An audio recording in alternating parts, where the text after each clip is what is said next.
We are live. So I guess I should start the show, huh?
I wish I had like one of those drum cymbals right here because we can conclude every single one of those intros, the most Islamophobic intro in YouTube. Well, Kufar Akbar, everybody, welcome to another edition of the Cross and the Crescent discussion group. This is a weekly YouTube stream dedicated to rightly dividing the truth between Christianity and Islam. We are here every Sunday afternoon at 4 p.m. Central Standard Time. We normally go for about 2 hours. Last week we only went for an hour and a half because I had Vacation Bible School. Folks, I'm going to tell you something right now. God is moving in the youth of our children.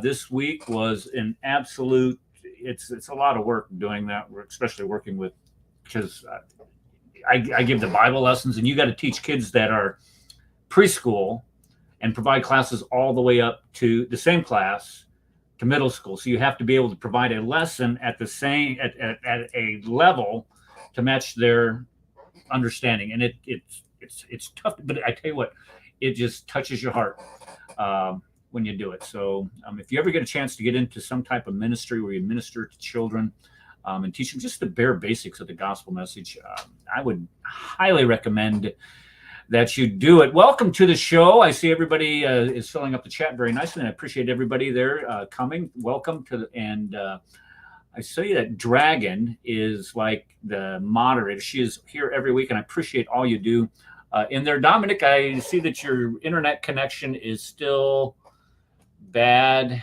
Okay. And thank you, Rob K, for that. The best on YouTube. I think, hold on, what happened to it? He said the best ever intro. Thank you. That was Dragons. I'm sorry. I thought it was Rob's. Anyway, y'all in chat, thank you for coming. We appreciate you for being here. Okay, so today what we're going to talk about, and I was briefly explaining it in the pre-show chat where we're in the StreamYard studio, and we can still talk to each other. It's just not being recorded. And then you start it, and then it deals with the guy that frequents Speaker's Corner by the name of Hamza Myatt. Now, Hamza Myatt is a Christian convert. I think his name is Darren. Am I right on that? Can anybody confirm that? His real name is or his Christian given, or his Christian born is anyway.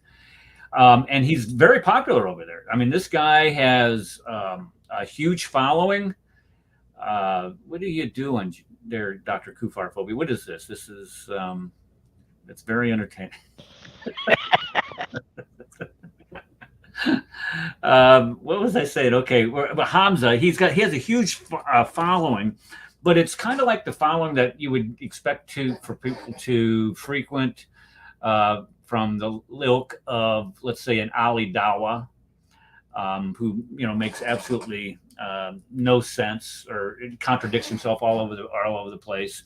Provides some of the most pathetic arguments that you could ever imagine, but yet people still follow him because they are very outspoken critic of Christianity, and they are very strong proponents for the faith. And this same thing goes with Hamza. But the reason why I'm going to critique some of what he said in some of his recent videos is because he keeps popping up on my feed for some reason, and I don't like, because there's an algorithm that YouTube follows, and for some reason his videos keep popping up on my YouTube feed, and I was like, okay, well, what has he got to say this week, and what has he got to say now? And I would be what? That's why, because you keep clicking on his videos. That's why they keep popping up. Okay, all right. I'm sorry. You're right. I need to practice a little more self-control when doing that. You just hold on yourself, man. I know, and I am pathetic. I admit it. Okay, so this week I put together a very extensive, I don't want to say slideshow because it's just kind of to guide us through the presentation of what I'm doing here. Let's see here. This is not the button I meant to push. I meant to push present. Wait a second. This isn't right. Present. Yes. Here we go. Share screen. I got it right here. Here we are. I thought I had it. Okay. This is, and I started off calling it Hamza the Groomer. Now, I'll tell you, I'll admit this. I intentionally am provocative about this because when I listened to his video that prompted this, I'll admit I was ticked off. I mean, how dare you say something that he did here? And I'm going to get this off of my screen, and I'm going to put this up, and I want you to listen to what he tells this guy, this individual. Let me see, present, share screen, share audio. I want to embrace Islam. Okay, can you all see this? Yes. Okay, listen to what he has to say here. I'm going to take it off mute, and this is probably about 30 seconds. What's a child by the definition of a dictionary? Okay, he just said, what is the definition of a child is what he's asking this guy. Now, where do you think this one's going? Anybody? A little sex with Aisha, maybe? Yeah, okay, there you go. Yeah, okay. So, listen to what he has to say here. Child is someone, I don't know. Prepubescent. Sorry? Prepubescent. Okay. Prepubescent. Yeah. And a paedophile lusts after prepubescent children. Yeah. So far, so good. Okay, so that's our paedophile. All right. Now, Muhammad, peace and blessings upon him, according to the authentic hadith where she was 6 and 9, married her, how old was she? 6. And consummated at 9. 9. A paedophile would not wait 3 years. Okay, and boom, then we got the Hamza Myatt lion roaring across the stage. So the definition. Go ahead. So he was saying that a person who's a girl is prepubescent, right? He classified a girl as being prepubescent, just to get past basic terminology. I would say with science, and we could even use feminist ideology or thought ideology as well. But there's a thing called cognitive development too. It's not just you're having a menses and now you're a woman. Your brain may not be fully developed either. This is a very important thing, what we've learned with modern science and what we have in the modern Western world, which is, I think, unfortunate that a lot of folks are not considering this. But there's like psychological development. So like a person may look like a woman, but they're not a woman. They're still a girl when they're like 13 because their body may be developed, but their brain is not developed. So, well, I see this in the classroom a lot. You'll have some 8th grade girls are very developed, but they still, bring little Furbies to class and have little doll, and they're still thinking like a child. And then you have some that are not physically developed, but they're intellectually, and the maturity level varies. And I get that. But what I want to focus on is what this guy, this groomer, this defender of the indefensible, tried to tell this guy. He says, okay, that's the definition of a pedophile. Muhammad could not have been a pedophile. Now, if you caught what he said Muhammad could not have been a pedophile because when he married her, she was 6, and he didn't consummate the marriage until she was 9. A pedophile, according to Hamza, would not have waited 3 years. Is that the definition of a pedophile? He didn't wait 3 years. He molested her from the age of 6 to 9. And there's the thought. Well, I get that, and I don't want to sit here and throw all this mud at Muhammad all at one time. I understand that he did do this. He used to take baths with her or something.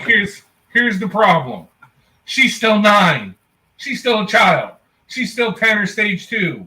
She's just either entered first puberty, but either way, she's not a woman. Okay? She's still a child.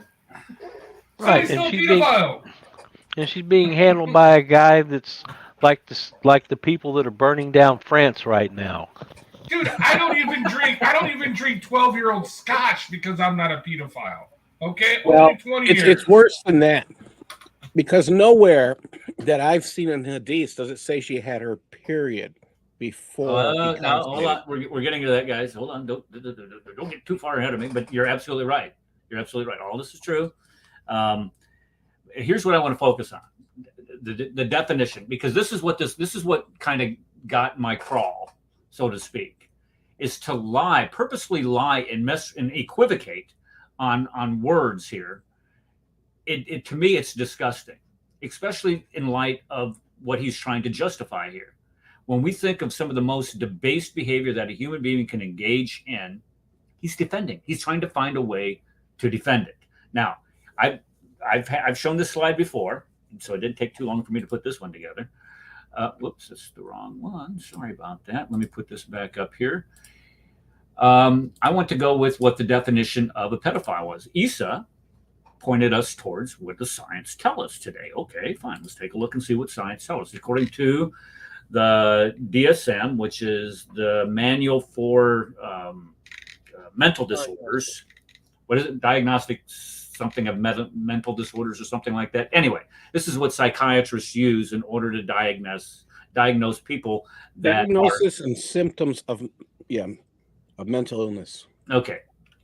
It's what they use to diagnose psychopaths, people who are crazy. Like if they were going to diagnose me, they would use this. They say, hey, you're a psychopath. I am. This is true. But I'm not a pedophile because it says right here, symptoms of pedophilic disorders. Let's put the laser pointer up here. Symptoms of pedophilic disorder. These are symptoms. According to the DSM-5, there are 3 criterion with 6 specifiers. Number 1, an individual who has had arousing fantasy about urges for behaviors with a prepubescent child or children.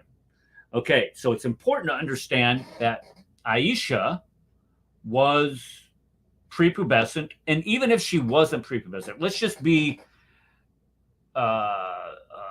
what's the word I'm looking for here? Where we just say, okay, we're, what's the word? For crying out loud, I'm losing my mind.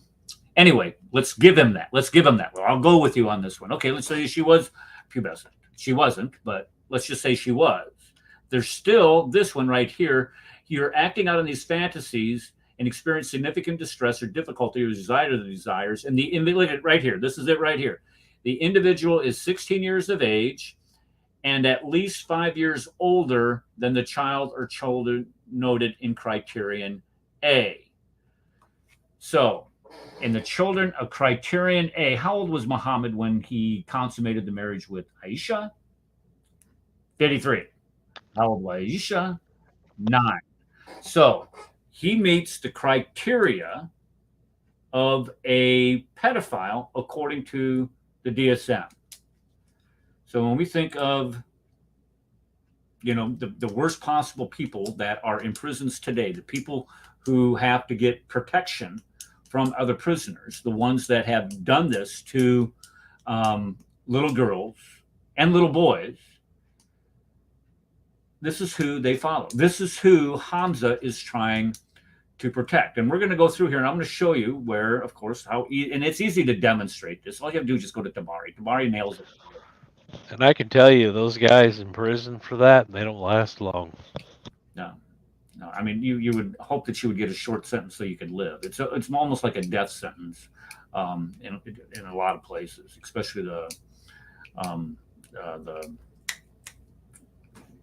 what are the ones with the most security called? I'm having a hard time coming up with high security. High security. Okay. High security. Okay. The ones with most security called high security prison. Okay, where they send the worst of the worst. So he would not fare well there. Okay. Okay. So, and here's what really bothers most people right here. This is the one that bothers me the most. It's codified into the Quran itself. It's we have several hadith, but if you look in the Quran itself, it says that you can divorce these young girls who have not yet menstruated. And that to me is absolutely sick. And if anybody is confused on what the Quran itself, the word of the God of the universe is telling everybody, you can go to the commentators. Ibn Abbas says that the menstruation, what this means is those who have not menstruated, means that the menstruation because they are too young, because of a young age. You go to Ibn Kathir, the same young who have not reached the years of menstruation. That's what they say this is about. You go to Al-Jalalain. Al-Jalalain says the same thing. Those who have not yet menstruated because of their young age. So the Quran, Allah is saying you can do this to little girls who have not yet menstruated. So what does Muhammad do? Well, Muhammad, obviously, and I'm convinced, is trying to make excuses for what he did, receives this revelation so he can marry Aisha and do these things to her. That last part's just my opinion, but it's founded based on, I think, pretty sound evidence. Now, when we look at the sources for demonstrating her age, of course, Bukhari says right here in volume 5, number 230, hadith 236, she was 9 years old. So the age is confirmed. Consummated the marriage, again, Bukhari, when she was 9 years old, and stayed with him until his death for 9 years. She was 18, so they all match up. Bukhari, again, says right here, I used to play with dolls in the presence of the Prophet. Now, this is important because in Fatih al-Bari, which is Tabari defines and says what this means. The playing with dolls, this is Tabari now, al-Tabari.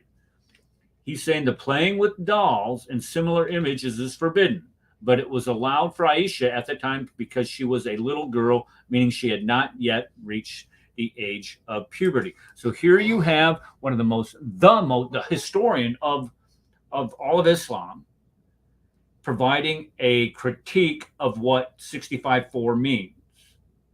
He's saying that she was pre-pubescent. So Hamza, when he's telling this guy that, you know, what is the definition of a little girl, and that is a prepubescent little girl. Okay, so what was your prophet doing then? He was raping a little girl.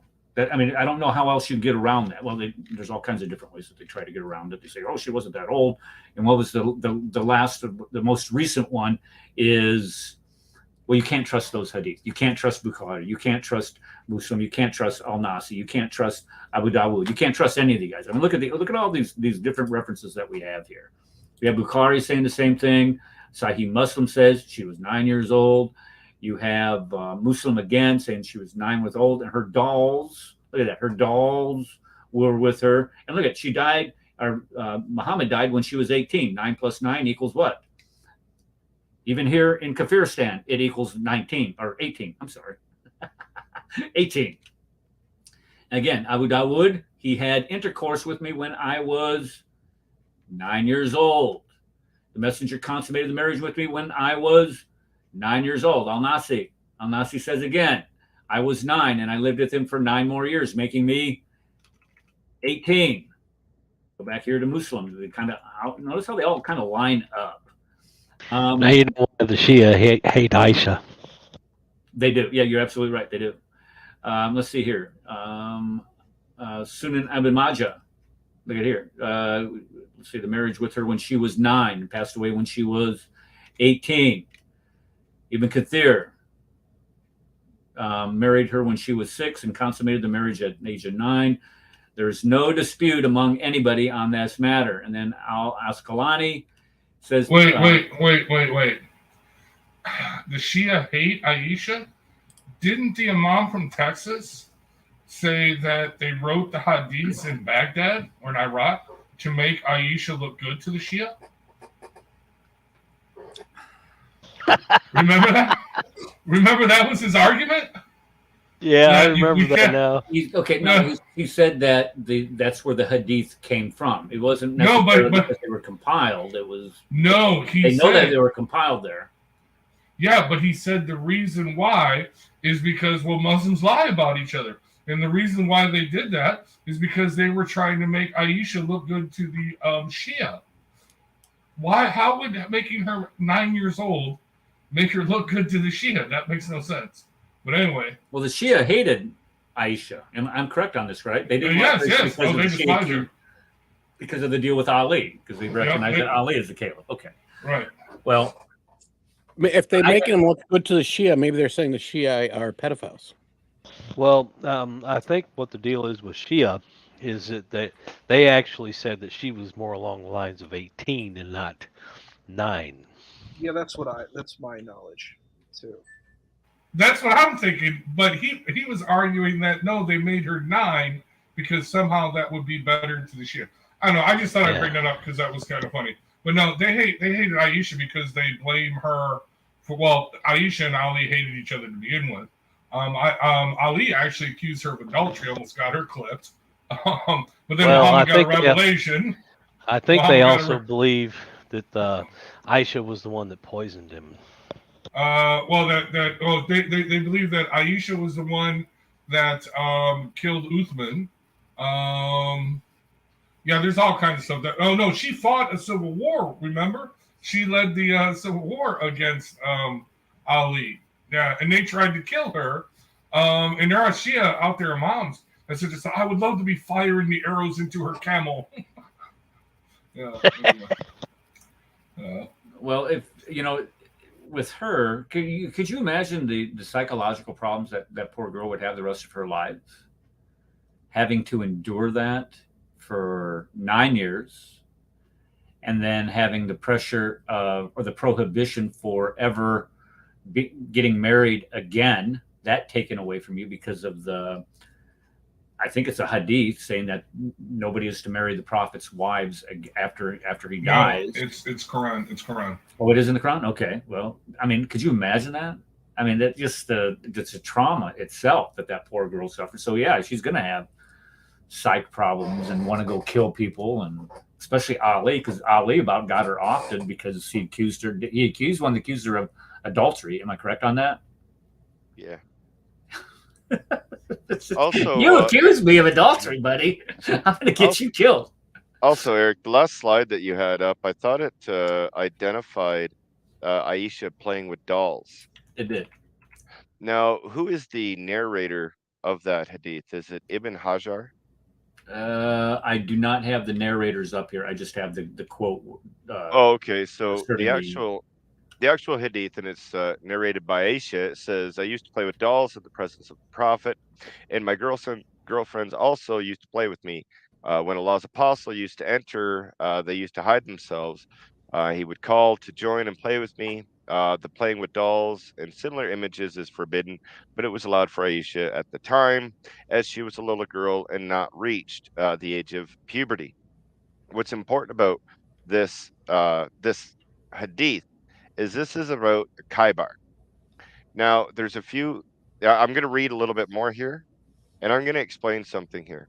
Many people assume that since Aisha was playing with dolls, that she must have been a child at the time of narration. Prior to addressing the implication of playing with dolls equates to a lacking of maturity, which is immediately noticeable about this hadith. So what they do is they try to go to the famous hadith scholar Ibn Hajar. Now, this is important to note because it is not made apparent in the hadith itself The fact that some translators of the Hadith have decided to include this is also telling. For what reason did they put the commentary in the Hadith? And why would Ibn Hajar claim that Aisha hadn't reached puberty?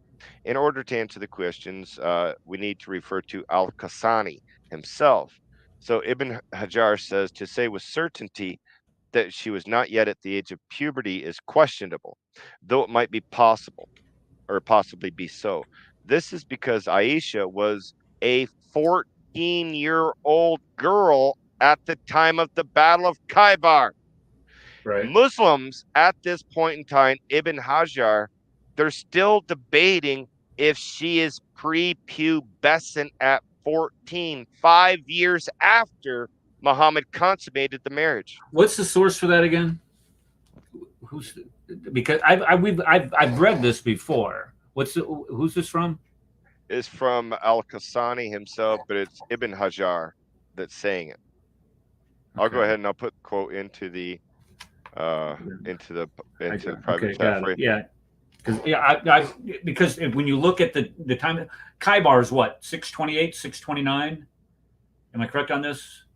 The time frame. Okay, so this would be that time frame would add up to the time that she died, because she was 18. So it would have been 628, or maybe even it could be 629 if he died in 632. So this, and then if you back that up, 5 from 14 backs it up to the exact time, 623, when he's suspected of marrying. This is just, I mean, when you start putting all these numbers in there, because I know they like to do the Muslim math when they try to say that, well, she was here and this guy was here and then this person was this age, and it's kind of like where they want to show that Rebecca was 3 years old when Isaac married her. They do the same thing here. I'll be a little careful, man, because right now you got a wrecking ball going on here, and it's called Dan Gibson. So be careful. Why? What are you talking about there? Well, Dan Gibson's actually doing the archaeological work on a lot of this with Al-Fadi, and they're finding dates that aren't matching up now. They're starting to get some things where things are starting to look a little fishy.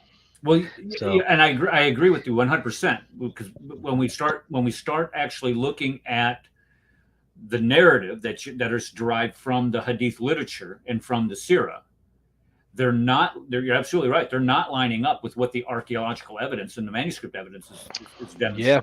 So it's all pointing at Petra. Yeah. Well, I'm going to tell you right now, Dan was on. Who was Dan on with? Dan was on with. He just said Bob the Builder. He was on with Bob the Builder the other day, and Dan's getting out of this. He says he just published this last book, Let the Stone Speak, and he says, I'm done. I'm out. He's doing a mic drop and stepping away. Yeah, he's tired of getting all the threats. Yeah, and wouldn't you? I mean, and he, he's not even doing it intentionally. All he's doing is just presenting all the facts. And I'll tell you the best book. If you're going to get a book of his, get this one right here, Chronic Geography. You get that book, and you will not regret it. That is just full of all kinds of threats. The threats aren't going to stop, as we found out. I mean, it just doesn't end with these idiots. There's nothing you can do. Yeah. Anyway, go ahead. Yeah, I agree 100%. Even if he does step away from it, maybe that'll motivate him, because he's just tired. He's had a guy on there. His name was Chad. I think it was an editor that helped him edit the book, of course, but also do some of the writing. And he just like we've been knuckled down on this for the last year and a half, and I'm just tired. And I'm going to step away from it because he doesn't want to spend his entire career just doing this one thing. Petra is where Mecca is supposed to be, because of the flack, the academic flack that he gets, the death threats that he gets, the physical part of it. And I sympathize with the guy. I'm not going to fault him one bit. He's got a family, and he's got other things. He's not he's kind of like me. He's getting a little long on the tooth. He's a little older. There are other things that you can do with your life other than, poke the bear. And when you getting death threats, you got the nail on the head. Yeah. Well, the saying is, when you're catching the most flack, you know you're right over the target. Okay. Can you name that book again? Chronic Geography. Chronic Geography. Okay, thank you. Yep, Chronic Geography. He just wrote a book that you can download from Nabatean.net. It's his website, and it's called Let the Stones Speak. I don't like doing online books. If that's your forte, go ahead. But the hard copy, I guess there's some type of issue with it going to press with the cover of all things. We can't go to press because there's something on the cover that I don't know. Anyway, his work is just absolutely amazing. And it does a lot to address the historicity, Paul, the historicity surrounding the standard narrative that they've been preaching for 14 centuries, saying that Mecca is indeed, the location of where Adam and Eve were sent down to. Mecca is where Abraham and Ishmael rebuilt the Kaaba. Mecca is all these things, when it's not, because we can clearly demonstrate that it did not exist in the 7th century. And the evidence of absence is not the absence of, or the absence of evidence is not the evidence of absence. I agree, but when there is zero, and you can sit there, and this is where I've been reading for the past couple of weeks, where you can sit there and pinpoint all kinds of different locations around Mecca, and all the records that accompany that, because Mecca is in one of the driest places on the planet. So all of these records can be preserved for all of this time, because they're not going to be degrading, because it's the dry climate. And we have all the records from the Sassanians, and you have all the records from the Byzantines, and and none of them mention Mecca. They talk about all these other locations where they were recruiting people into their armies. They were trading with them. But Mecca does not get one dot, jot, or tittle. That's strange. That's not strange. That is a glaring problem. Okay, and lastly, this is what I was going to close with, but we got off on it. But the Quran and Hadith are unreliable. That's from our friend Kenny Bomer. Okay, this next one. Let me go ahead and put this up here on the screen. Oopsie. This is 1 minute destruction of Christianity by Hamza. Let me bring this up here. Present. Christianity debunked in less than 1 minute. It's amazing how he does this. I mean, the guy is good. Not. Uh-oh. Why don't I have any sound? Uh-oh. Hey, Rookie, do you want to put the sound on? I'm trying to find it. Give me a second here. Oh, it's up here. Okay. Yeah. I was going to tell you that. All right. Shut up, Hamza. On. All right, here we go. I'm here now to debunk Christianity in less than a minute. And to do so, I'll need my first witness, Jesus of Nazareth. Okay. So Jesus teaches in the Gospel of John that the only true God is the Father. Have you guys heard this before? Of course you have. Like yesterday. Is that true God is the Father? Those at the back, the only true God is the Father. If the only true God is the Father, then Jesus cannot be God. If Jesus is God, then it means he's lying. If he's lying, it means he isn't God. Therefore, if Jesus says the Father is the only true God, he isn't God. If he's lying about the Father being the only true God, he isn't God. Therefore, Jesus debunks Christianity in less than a minute.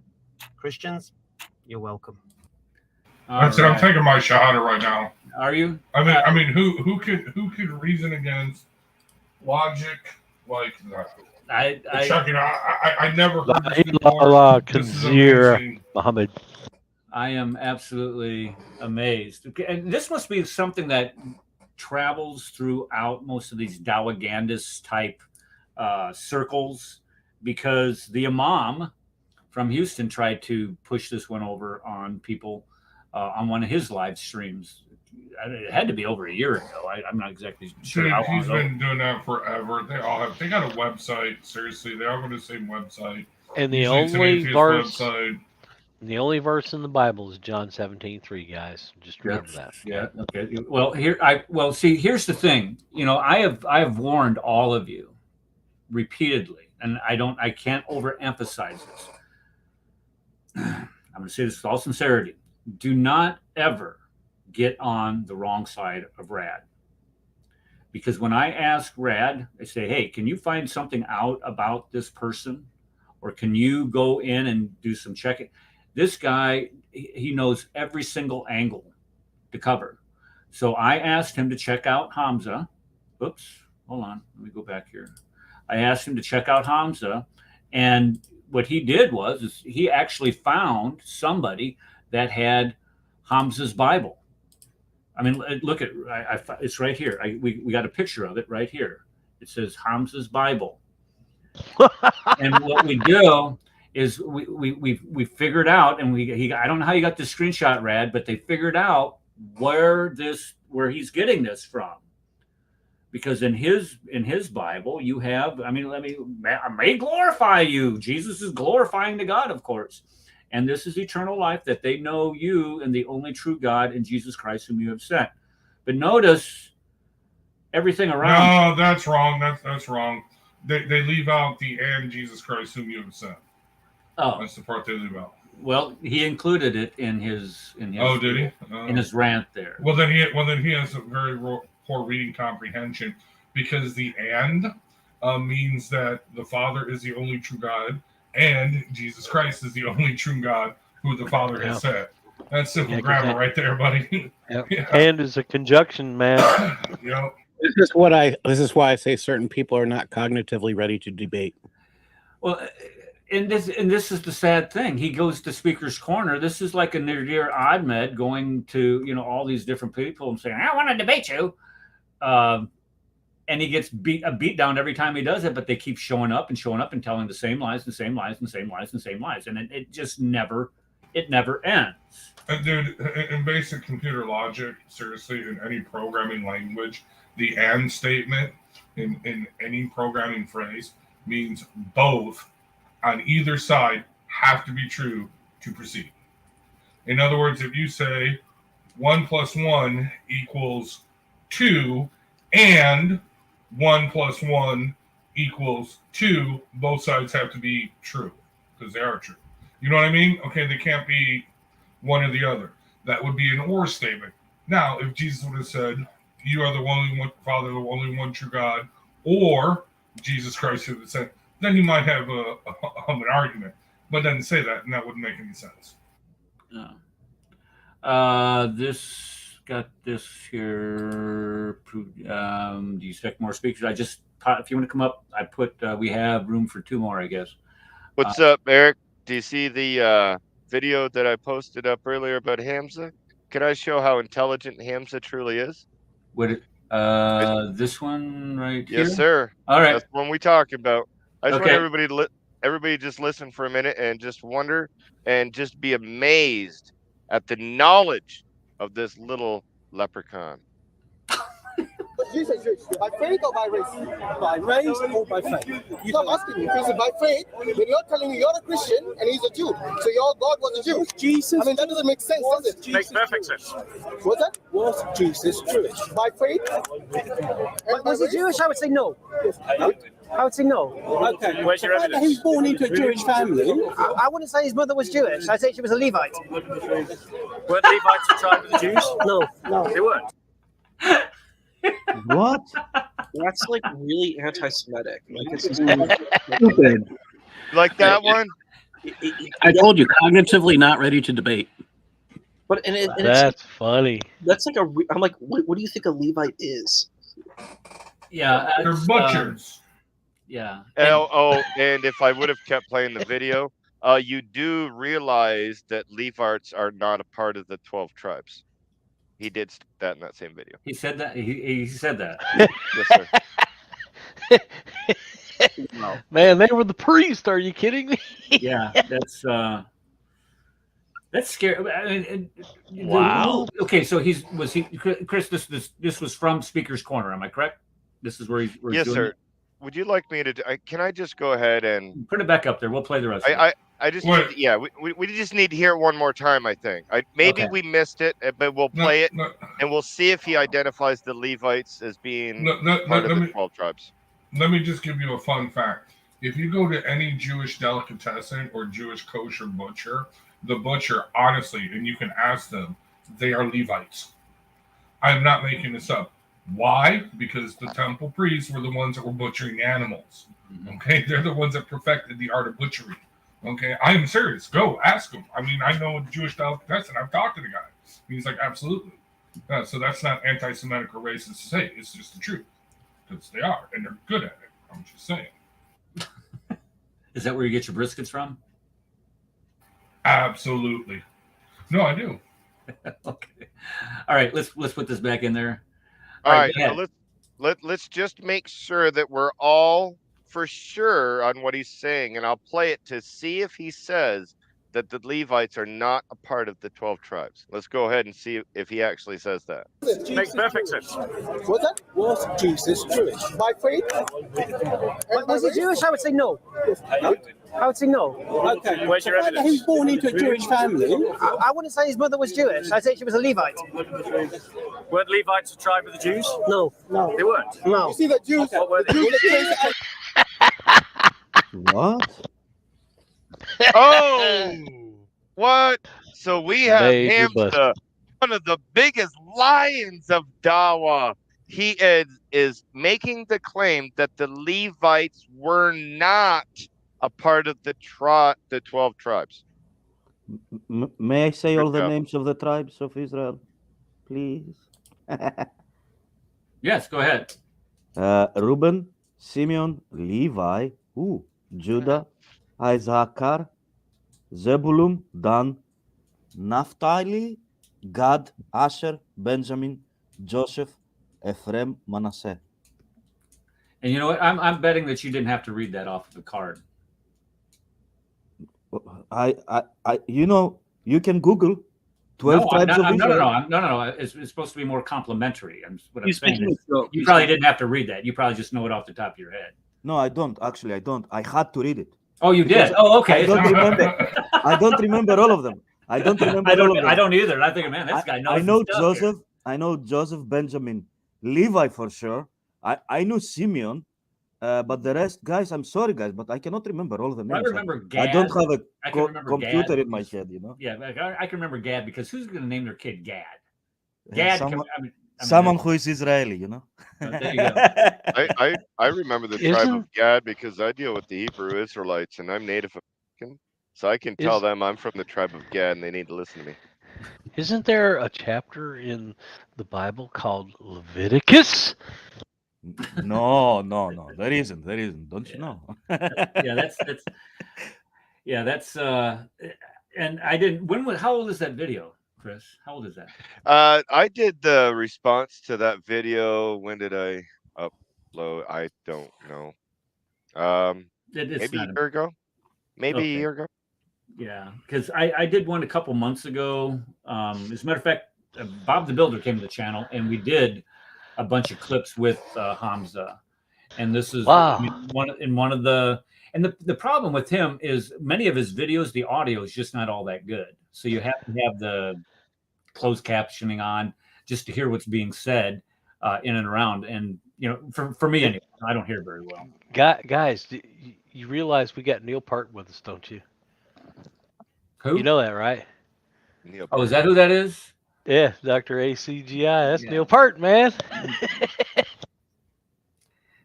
That's Rush. Rush's drummer. That's the drummer of Rush right there. Yeah. Wow. Isn't he dead? Yes, he is, unfortunately. Oh, he's not dead? No, he's not dead. He's right there on our screen. How can you say he's dead? I mean, that's incredible. I wish I would have downloaded that software when I had the chance.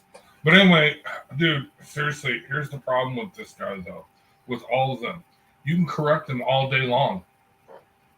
You can correct them every single time. But you know what they'll do? they will just rinse, wash, and repeat, right? And they will say the same thing over and over and over again, because what they are looking for are morons. What they're looking for, well, I shouldn't say morons, intellectually stupid, intellectually lazy, not intellectually stupid, but intellectually lazy people. And they're looking for people, not only that, but there's this guy, I don't know if he's still around. He was the Dawa guy on some street, Kilbourne Street in London. You remember him? Anybody remember him? I'll have to look him up, see if I can still find some of his old YouTube channel. But he actually gave a lecture on Dawa in the masjid. And he was telling these Muslims that, yes, we can say that Jesus is the Son of God. And the Muslims in this masjid that are taking this lecture course on how to do street Dawa are like shocked. They're like objecting. You can hear it. He's like, no, calm down, brothers. We can say that to them then because we're talking about that. After they take their shahada, then we can correct them. With deception. With deception. Yeah. And they were doing that in Greece. I used to speak to Pakistanis that they were saying they were Muslims. So they were saying that we do believe that he is the Son of God. Well, not literal, but you know, that the same way that you think about, you know, in a metaphorical sense or something like that. But back then I didn't know even how to say it, what the Bible is or the Quran is. So I couldn't even refute or anything like that. I was just listening to his garbage.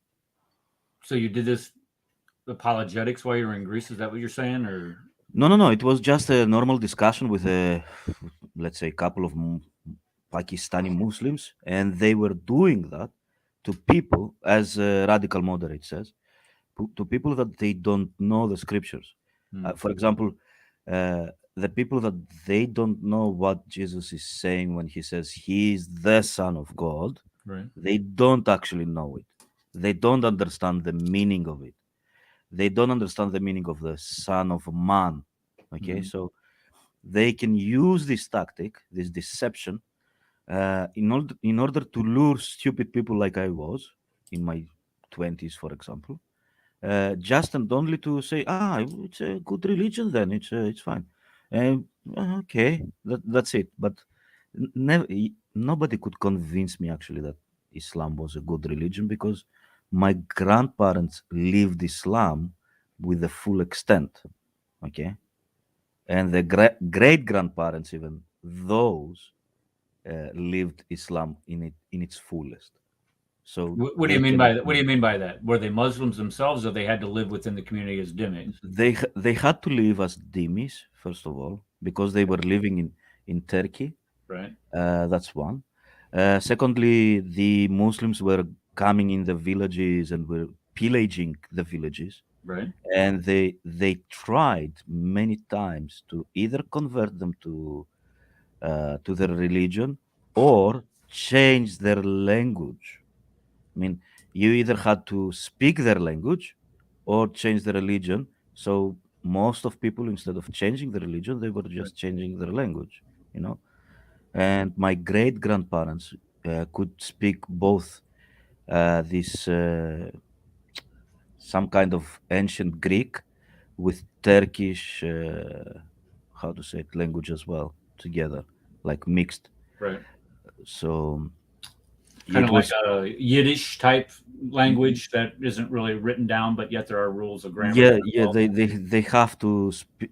Not they had to, but they were accustomed, let's say, this way, so that they can be understood within their community. You know. Yeah. Now, were they there during the Armenian genocide, or was this prior to them? No, that was prior to them. My great grandfather lived in 1800s until 19 something, and my grandfather lived from 19 something until, when was he died? 2000 something. I mean, he died almost 100 years of age.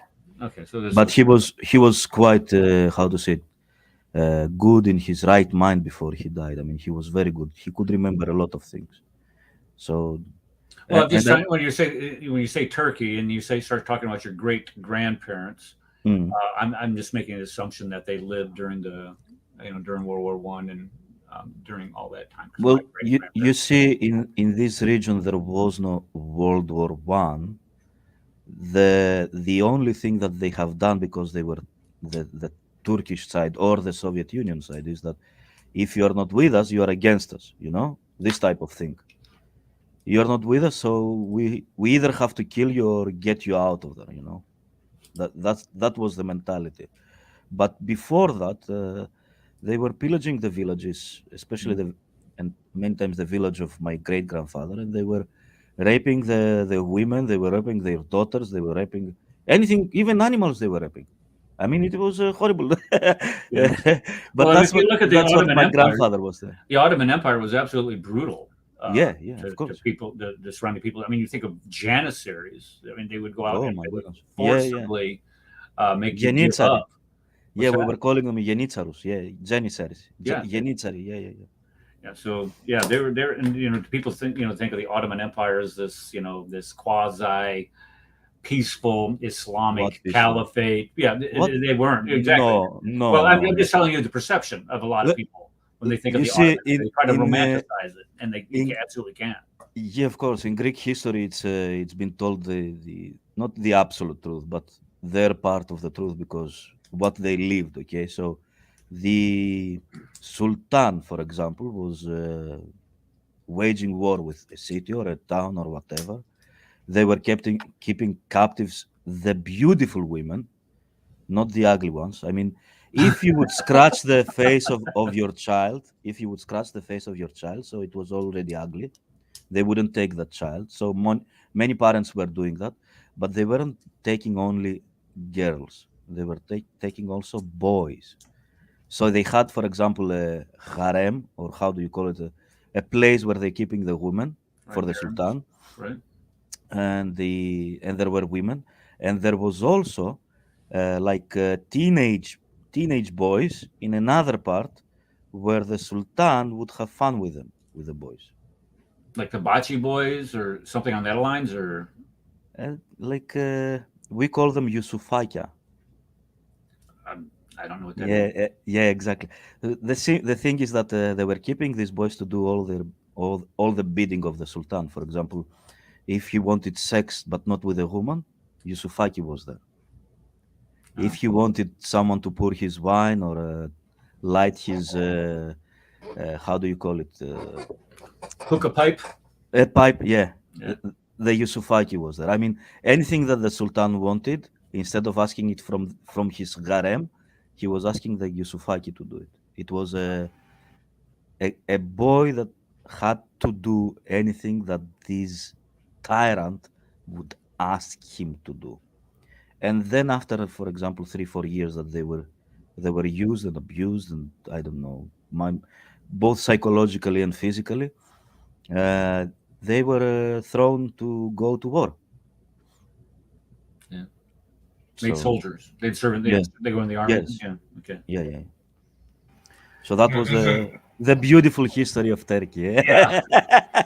It's and they're part of NATO today, and that's the sad thing. Rad, what were you going to say, bro? Isn't that disgusting? I know it is. It's scary, is what it is.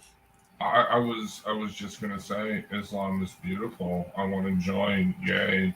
Wow, totally converted. But commenting on Turkey's a part of NATO. They almost got thrown out because of their support for ISIS, which is kind of funny. They should have been thrown out, but unfortunately, we got nuclear weapons there, and we couldn't remove them. Evidently, it's a story. But be that as it may. Can you share my screen? I just want to show you this Dawa Aziza guy. I just found him. This is the guy I'm talking about. Yeah, I mean, look at some of these titles. I mean, this is just recently. He's still going on. He'll cry when Christian prays. Open Quran converts live. I say he went to Hajj. Invite Christians to Islam in 5 minutes. Interesting. Prove there is God in 5 minutes. Brings a science student converts to Islam.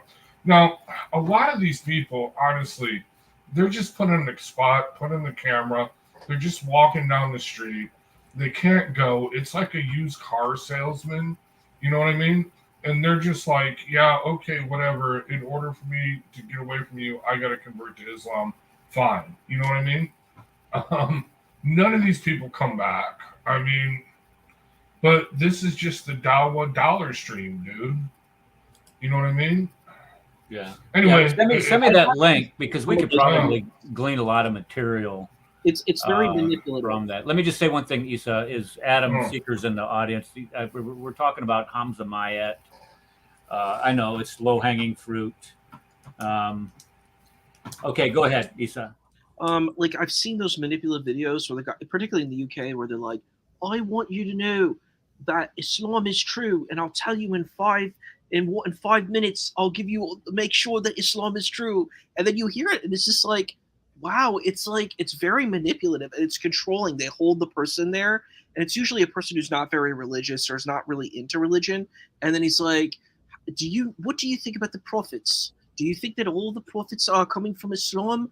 Adam alayhi salam, Nuh alayhi salam, Musa alayhi salam. Don't you think that they all, if they all came from the same message, then Prophet Muhammad sallallahu alaihi wasallam has to be true too? And it's like very strange. I'm like, it's like very ethically dubious, in my opinion. Where you are you sure you're not the dude on Kilbourne Street? Because you sound just like him, dude. I was just gonna say that's what he does. They use that accent to try to say, I have some legitimacy to my message. I have a British accent, don't you see? And therefore, I know everything. It's very manipulative. I'm like, you're bringing these people in. They don't have enough information to actually engage in the dialogue. And then you're like, well, here are all these points. And I'm like, what about if the people don't agree to the points? And I think I do agree with Rad, like, where I'm like, some people are like, yeah, fine, I'll say whatever you want so I can get out of this interaction. Yeah. Okay. Let me see. In chat here, I'm trying to add a couple people as moderators. That way they can watch things going on. Also, okay, so we're gonna go back to the, let's see here. We're gonna go back to this right here, to Hamza, the theologian. So when we were looking at, and remember, this was a video that he did. He said, he makes this wide pronouncement. He said, look, I can debunk Christianity in less than 1 minute. And this is what they do. This is exactly the dishonesty that you would expect from these clowns. Here's what the verse actually says.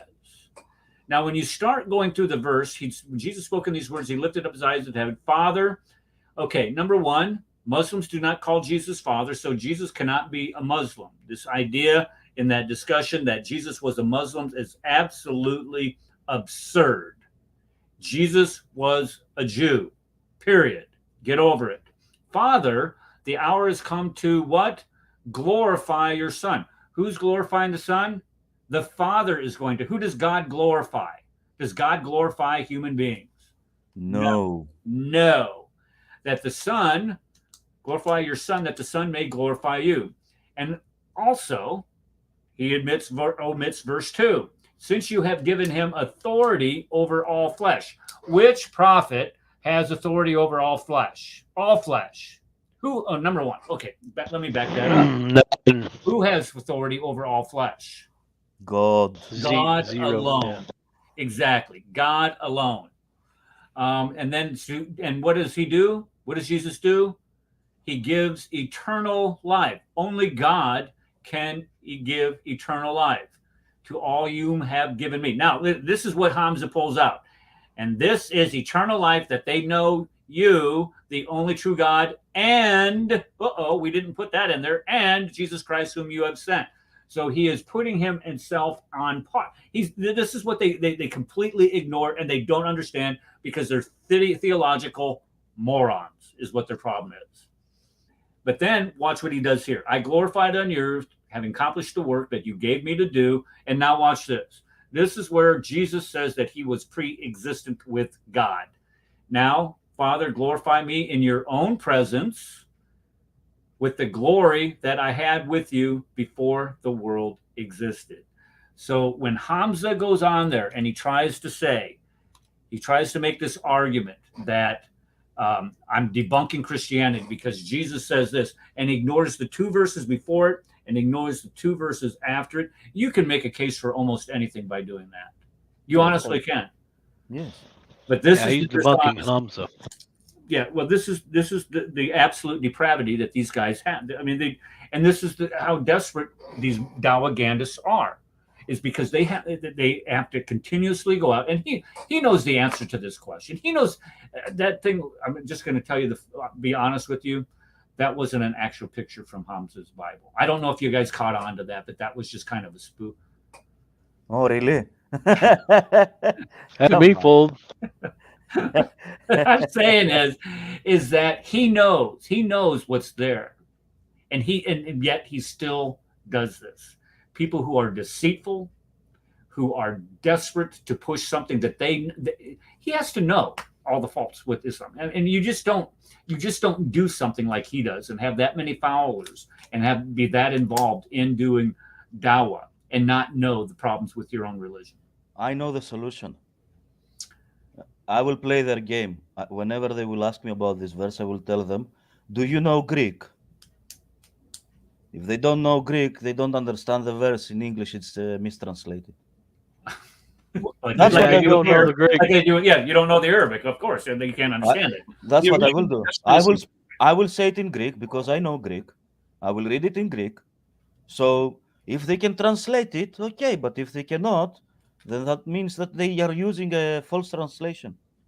I don't care what they're going to say because that's what they are doing with the Quran, isn't it? You read the translation of their own most trusted translators, and they tell you it works only in Arabic. Okay, that works only in Greek.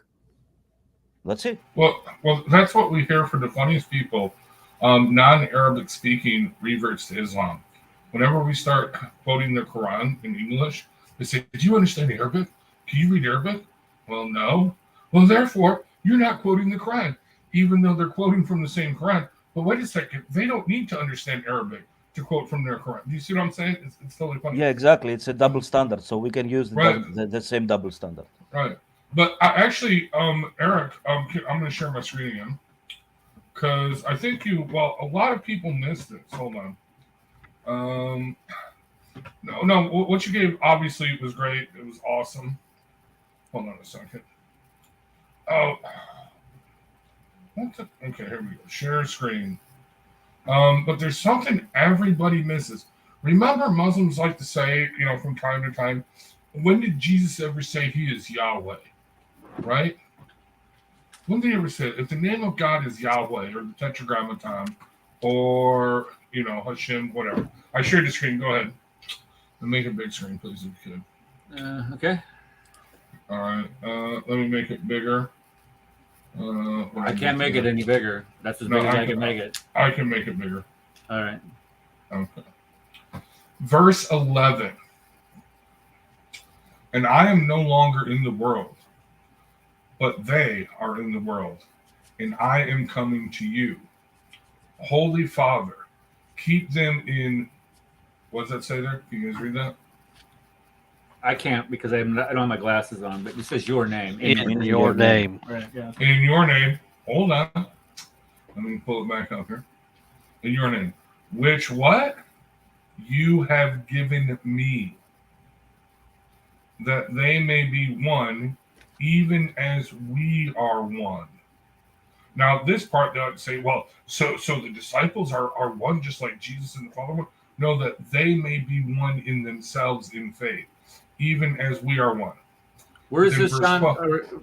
John 17. No, John 17, verse 11. Okay. And then he says it again. Remember, the rule is, if God says something once, you listen. If he says something twice, you better really pay attention. And if he says it a third time, you're condemned. Okay? Because you couldn't figure it out the third time. Okay? No, seriously, that is the rule. If you notice in the Bible, it's very strict the way this goes. But verse 12, while I was with them, I kept them in your name. What's the name of the Father? Remember, he is speaking to first century Jews here. Right. Especially John is writing to first century Jews. They would know this, the name, your name. It had long been established way before this, even before first century Jews, they would not say the name of God. This is why a lot of people misunderstand. They say your God has no name, right? Or even Christians today says, our God has no name, right? Okay, that is completely false. He has a name. His name is above all other names. He has a specific, distinct name, okay? Anyway, it is the Tetragrammaton. It is, well, as far as we can tell, it is pronounced Yahweh, and I'm mispronouncing it, but either it's a Yod-He, Yad-Ve, are the letters, okay? But either way, let's continue on. Hold on, what do I do with it? I have kept them in your name, the Tetragrammaton, which you have given me. I have guarded them. Not one of them has been lost except the son of destruction, that scripture might be fulfilled. But now I am coming to you, and all these things that speak in the world, that they may be joy fulfilled in themselves. Right there. There you go. Jesus I've never heard it presented that way, but when you do present it that way, that makes all the sense in the world. See, everybody misses that, dude. Yeah, I've even showed this to Anthony Rogers, and he was like, "Whoa, really?" I've showed this to James White. He was like, "Yeah, that's interesting. I never saw that." No, seriously, he is clearly declaring that he has the name, the holy name of the Father. The Father gave it to him. And what does the Bible say? The Father or God gives his name to no one but himself. When he says this is the angel of the Lord in the Old Testament, I have put my name in him. But he also says in other verses, I give my name to no one else. Clearly, this is a divine being. And if you put it with the other verse where he says, I was with you from before the world was, from the beginning. This is demonstrating to first century Jews, in no uncertain terms, he has the name of God. I've even showed this to Rabbi Eli on Pal Talk. He's actually Rabbi Eli. He's an Eli that's been on Fox News and stuff like that. And he even said, absolutely. He's like, I don't believe this. He said, but absolutely, Jesus would be declaring himself to have the name. And we know why we But see why the Jews wanted to stone him, right? Yeah, that's exactly. John 8:59. Rad, Rad, without giving too much away, how often do you and I normally talk during the course of a week? I don't know. You've been blowing me off, man, lately. I don't hear nothing from you. Come on, quit your crying. Seriously, how often do we normally talk? I don't know. A lot. Yeah, okay. Sometimes. So I just want to voice my abject disappointment in you to never bringing this up in one of our conversations prior to. I have brought it up. You haven't told me. No. You haven't told me, man. I figured you knew. You're smarter than me. Obviously not. Obviously not. The smartest one here. That's for sure. Radical moderate. He's a kafir. Don't listen to him. Yeah. Yes. Well, he is a heretic. He believes in that young Earth creationism. Yeah. Okay. Let's not go there. We got another clip we got to do. Thank you, Dr. Kufarphobia. I love that. Okay, let's do this last clip here. Where are you at, Hamza? He's talking to a Jew.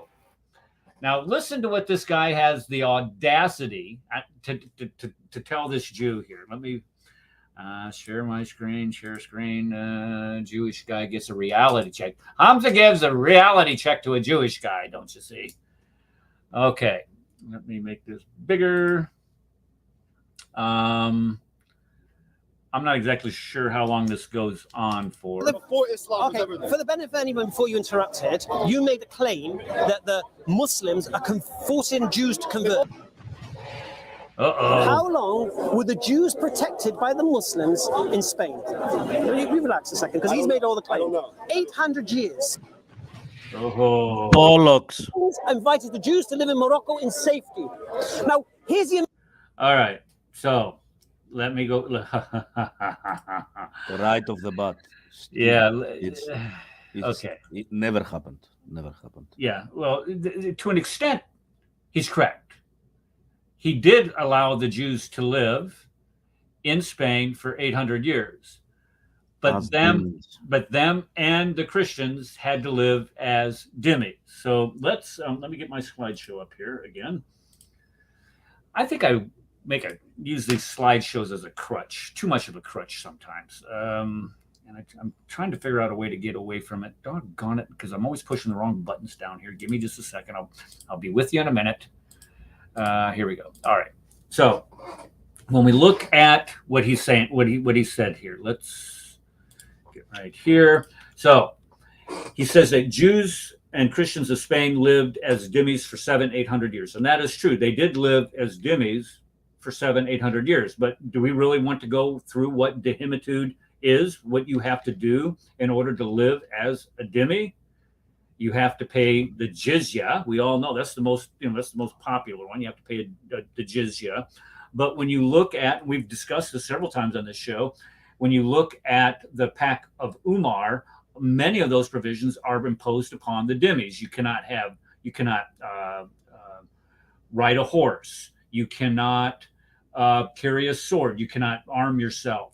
You can't have a church. You can have the church, but you cannot repair it, and you cannot ring the bells of the church. So eventually, you don't have a church. So you're right there, absolutely right on that, Ed.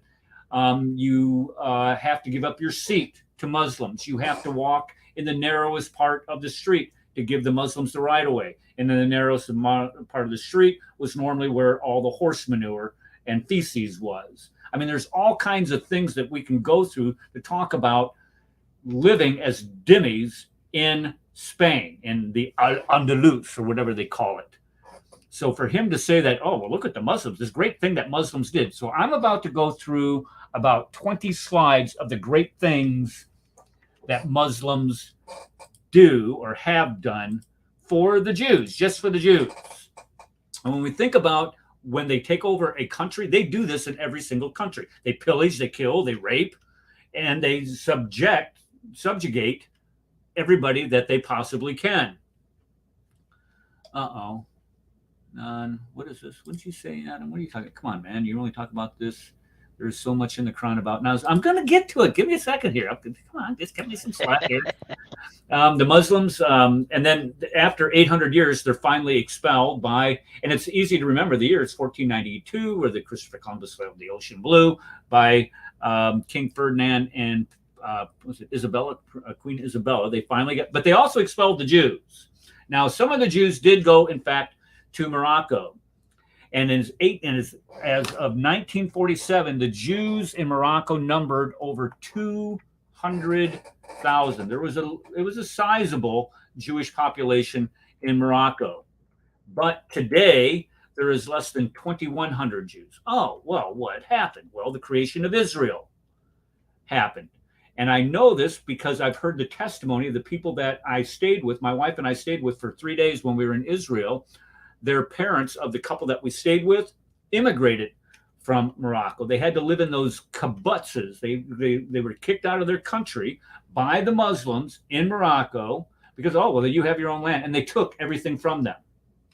They expelled them from their land.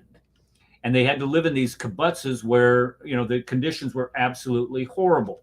And what's odd about this, ironic about the whole thing, is you look at Israel today. Israel is like this city on the hill compared to every single nation that has attacked and surrounds them for the past 70 years. The beacon of light. Yes, they are a beacon of light and freedom in that region. Absolutely right. The fruit that's produced from Israel is like phenomenal. It feeds, a good portion of Europe. It's crazy. Yep, they made the desert bloom. I mean, it's absolutely nuts what they've been able to do. Them clever little Jews that people always point the finger at. Okay. Wait, now, remember, speaking of this, remember when Israel unilaterally withdrew from Gaza? They left all those greenhouses in the desert. And what did they do to them? Oh, we can grow plants and fruit now. No, what did they do? They failed. They burned them down. Exactly. They destroyed everything. But even the ones, these were the workers. The Palestinians were the workers. Even the ones that they left out, because the Hamas finally put a stop to it because they realized, wait a second, we can use this.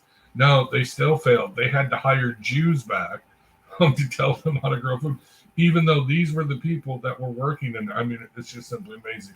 But I got something really important on this whole Jewish Arab thing you're going to love, but continue on. Just make sure you get to me. I'm just saying you're going to love this. All right. Well, make sure I do it because I got quite a bit of stuff to go through here. Okay. Now, this is from Dr. Bill Warner. If you guys don't know who Dr. Bill Warner is, he's written several books. He has a website called Political Islam. He's done a really good job of breaking down the Quran, the Hadith literature, and the Sirah. And he's gone through the Quran and all of in Mein Kampf and looked at all the anti-Semitic verses. And in the Islamic literature, in percentages, the Meccan Quran, the part that Muhammad wrote while he was still in Mecca, supposedly, and I'm going to keep saying supposedly because Mecca did not even exist in the 7th century, and that is not supposedly. But you look at the Medinan Quran, that jumps up to 17%. And the reason why is because of the Bana Qurayza, the Bana Kanuka, and the Bana Nadir Jewish tribes that were supposedly in Medina at that time. And if you look at the Sirah, the biography, that's 12% of that is anti-Semitic. The Hadith, the vast majority of the Hadith, all of the volumes of the Hadith, you can get to 9% of them. So a total of averaging all these out, it comes about 9% of all of the Islamic literature, the Sirah, the Hadith, and the Quran, comes to about 9%. If you look at Mein Kampf, which is this often quoted anti-Semitic screed written by Adolf Hitler while he was in jail in Munich in, 1923, 1924, somewhere around there. And it talks about how evil the Jews are. Even Adolf Hitler could not get as anti-Semitic as Muhammad because that's only composed of 7%. 7%. When you go to the Sirah of the Muhammad, the biography, it talks about how they struck off the heads of the Bana Qurayza tribe. How many? 600 and 700 of them in one afternoon. 600 or 700 men. And the standard, listen to the standard. The standard was that if you had pubic hair, you were considered a man. So they killed you. One day, Muhammad does all this. And Hamza has the unmitigated gall to say, look how wonderful Muslims treated Jews in Al-Andalus, in Spain, for 800 years. Well, Eric, it was out of love. It was out of love. Why don't you understand it? Allah loved them so much. You don't understand. Alhamdulillah. It's because I'm a kafir, and I don't understand. Okay. I'm going to cut in there with the Jews of Al-Andalus real quick because I'm going to share this. Go ahead and share my screen, please. Yes, sir. Actually, I'm not sharing that screen, so hold on. Let me stop sharing that screen. Oh, my goodness. I know. We're professional here. Alhamdulillah, Alhamdulillah. Hi, Adam. How are you, brother?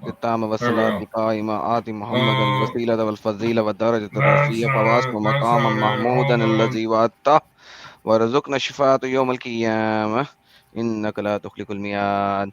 I'm the Muslim here, brother. This isn't the Urdu room, Adam. Now slow down. I was speaking Arabic, not Urdu.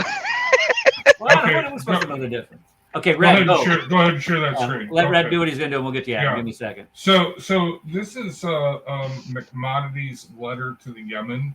You guys know who Maimonides is? Muslims actually claim that he reverted to Islam. He was the 10th or 11th century Jewish rabbi. They claim that he reverted to Islam. He was actually the physician to Saladin during the Crusades, Kingdom of God's kind of stuff. You know what I mean? The one that went against Richard the Lionheart.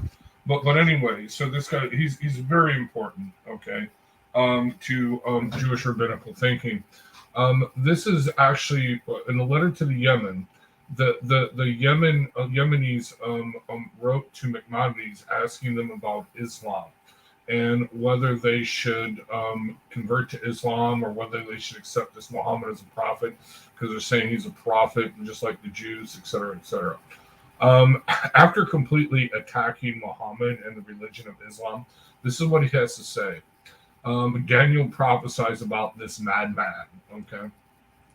This event was predicated in divinely inspired prophecy of Daniel, according to which some future time a person would appear with a religion similar to the true one, with a book of scriptures and oral communications, who will arrogantly pretend that God had vouchsafed him as a revelation, and that he held converse with him, besides making other extravagant claims. Thus, Daniel, in his description of the rise of the Arabic kingdom after the fall of the Roman Empire, alluded to the appearance of a madman and his victories over the Romans, Persians, and Byzantine empires, in vision concerning a horn which became longer and strong. Letter to Yemen, section 4. Daniel, in the later part of this allusion, alludes to the kingdom of the Arabs, to the rise of Muhammad, and then to the arrival of the Messiah. Similar, Isaiah intimated that the coming of the Messiah will occur after the rise of the madman. In the verse, and he quotes the verse. Letter to the Yemen, section 15. For those of you that do not like quoting sources, there's my source. Okay, here we go. Remember the whole time. So here we go. This Jew that later converted to Islam is calling Muhammad a madman. But remember, the Jews were treated kindly by Muslims. Here is a 10th or 11th century Jewish rabbi. As a matter of fact, he was in the court of Saladin. Okay? All right? Okay? Here's what he writes about these Arabs. Remember, my co-religionists, that on account of the vast number of our sins, God has hurled us in the midst of this people, the Arabs, who have persecuted us severely and passed baneful and discriminatory legislation against us. As Scripture has forewarned us, our enemies themselves shall be judge of us. Deuteronomy 32:31. Even though Maimonides lived during the third and fourth Crusades, okay, this is what he had to say about the followers of the madman Muhammad. Never did a nation molest, degrade, debase, and hate us as much as they. Therefore, when David of blessed memory, inspired by the Holy Spirit, envisioned the future tribulations of Israel, he bewildered and lamented their lot only in the kingdom of Ishmael, and prayed in their behalf for their deliverance, as it is implied in the verse, woe is to me that I sojourn in Meshech, that I dwell besides the tents of Kedar. You know how the Muslims like to say Kedar, Kedar, Kedar, right? Proverbs 125. Note the distinction between Kedar and the children of Ishmael. For the madman and imbecile, yeah, he really liked Muhammad, is of the lineage of the children of Kedar, as they readily admit, right? Daniel alludes only to our humiliation and degradation, like the dust and the threshing suffered at the hands of the Arab. May they speedily be vanquished, when he says, and some of the hosts of the stars that cast down the ground and trampled upon them. Daniel 8:10. Although we are dishonored by them beyond human endurance, and had to put up with their fabrications. Yet we behave like him who was depicted in inspired writer. But I am as a deaf man, I hear not, and I am dumb man that open not his mouth. Psalms 38:14. Similarly, our sages instructed us to bear the provocations and preposterousness of Ishmael in silence. He continues. All this notwithstanding, we do not escape the continued maltreatment which well nigh crushes us, no matter how much we suffer, and elect to remain at peace with them. They stir up strife and sedition. Yeah, does that sound to me like a dude living during the third and fourth Crusades? An actual physician to Saladin himself. Okay? They claim that he actually converted to Islam later on. Does that sound like him that this man is reporting as a man on the street that the Muslims treated the Jews with so much kindness. Well, and this is the point that I was when I heard him say this about how the Muslims had treated kindly the Jews. You know the guy's lying because of excerpts just like this. These people that lived at that time that interacted with these guys, but also from the Hadith and the Quran literature itself. And that's what I wanted to show. You can see what the fruit of what their writings are. And I wanted to go into their writings here to show you exactly. Whoops, wrong one. Exactly what the Quran and the Hadith literature say about the. Where am I? Here we are. Okay, what they say about the Jews. You look at, we start with Bukhari, which is supposed to be the most trusted of all the Hadith compilers. Look what he says right here. Umar, what did Umar do to the Jews from Arabia? He expelled them. But the Jews requested Allah's apostle to leave them there on the condition that they would do labor and get half of the fruits of the land. And Allah's apostle said, we shall keep you on these terms as long as we wish. And what are they? And does this sound like they are living peaceably with the Jews? No. This is a conquering people, conquering the Jews, forcing them to give them the proceeds of their labor. And he'll do it as long as they want. And guess what? Just as soon as Umar becomes caliph, they get expelled. So they didn't get any benefit from that. Remember, Umar converted to Judaism after he died. They buried him in the Jewish quarter of the cemetery. Okay, I don't want to get into that, but I've heard that before. Yes, I agree. Quran. Now this is Allah. Here we go. Allah saying this about the Jews. He says those of whom he transferred the Jews into apes and swine. It doesn't sound like Allah, the God of Islam, treats the Jews very well. Quran 2:64.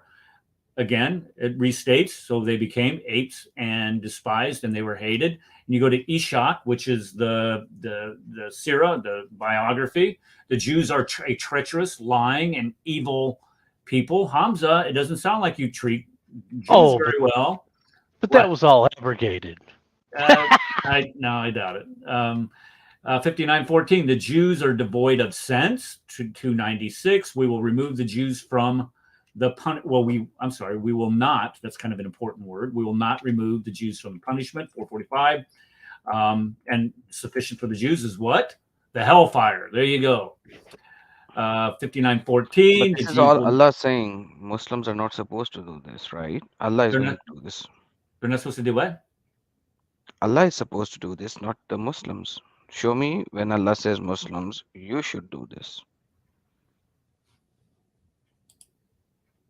I'm not following. Okay, this is Allah. That's a good point. Allah is the most powerful God, and He will punish the Jews, not Muslims. Muslims are supposed to live in peace. So it's not the Muslims who are supposed to be doing this. But, yes, sir. Or Allah could use Muslims to do it for him. Exactly. But I'm just telling you exactly what a Muslim will say. See what I'm saying? Well, quit thinking like a Muslim. No, I cannot, because I debate with Muslims every other day. I get it. Okay, let me just get through these. I don't have too many more. Hold on just a second. Even Ishaq, Allah increase their sickness. They are mischief makers. They are fools. They contradict what the apostle has brought. Gee, I wonder why.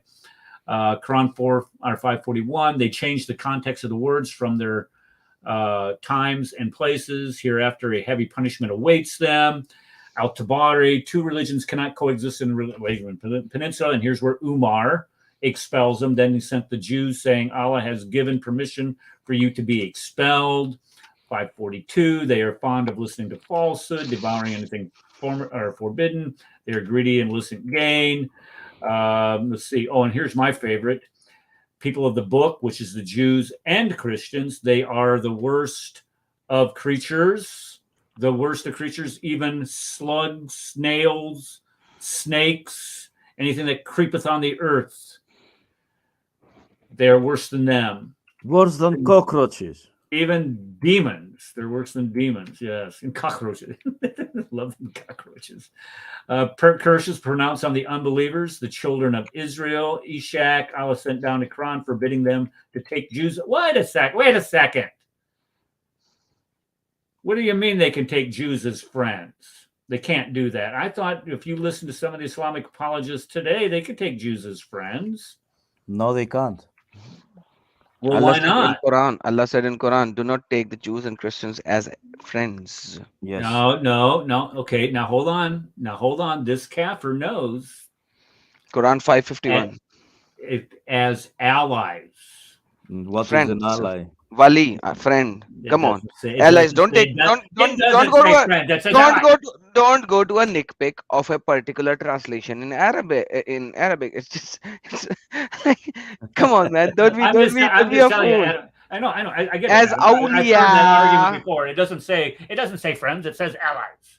Well, Yeah, But it I means be, friends. you know, I get it. I absolutely agree. and you can make this point. Well, an ally is better than a friend because he will protect you, and you have better connection with him. But shouldn't a friend protect you? Though? Ibn Kathir actually says that in Quran. It's something better. I mean, yeah, Ibn Kathir says that in the tafsir that being friends with kafirin is like being friends with the fire.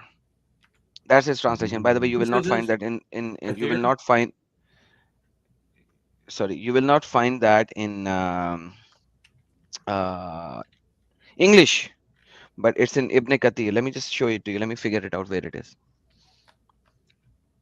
Yeah, because who did they partner up with in World War II? Sorry? Who? Hitler. Yeah, they did. The Grand they Mufti did, of Jerusalem, sure, yeah. Al-Husseini, whatever his name was. Yep. Who do you think gave him advice about getting rid of the Jews? I wonder where that came from. Eric, yes. I wanted to ask you. You went. You showed us a slide where Umar said that Allah gave permission to expel the Jews. Right. Yep. Let me go back to it. To change this context. Their mischief makers, their hostilities. Oh my goodness! Why do you make me find these things? It was like a couple of slides previous. Yeah, it wasn't this far back. Oh, here we are. Right here. I got it right here. Umar expelled all the Jews and Christians from Arabia. Allah's apostle and the Muslims, but the Jews requested Allah's apostle to leave. No, not this one. Not this one. I know there's another one. There was another one.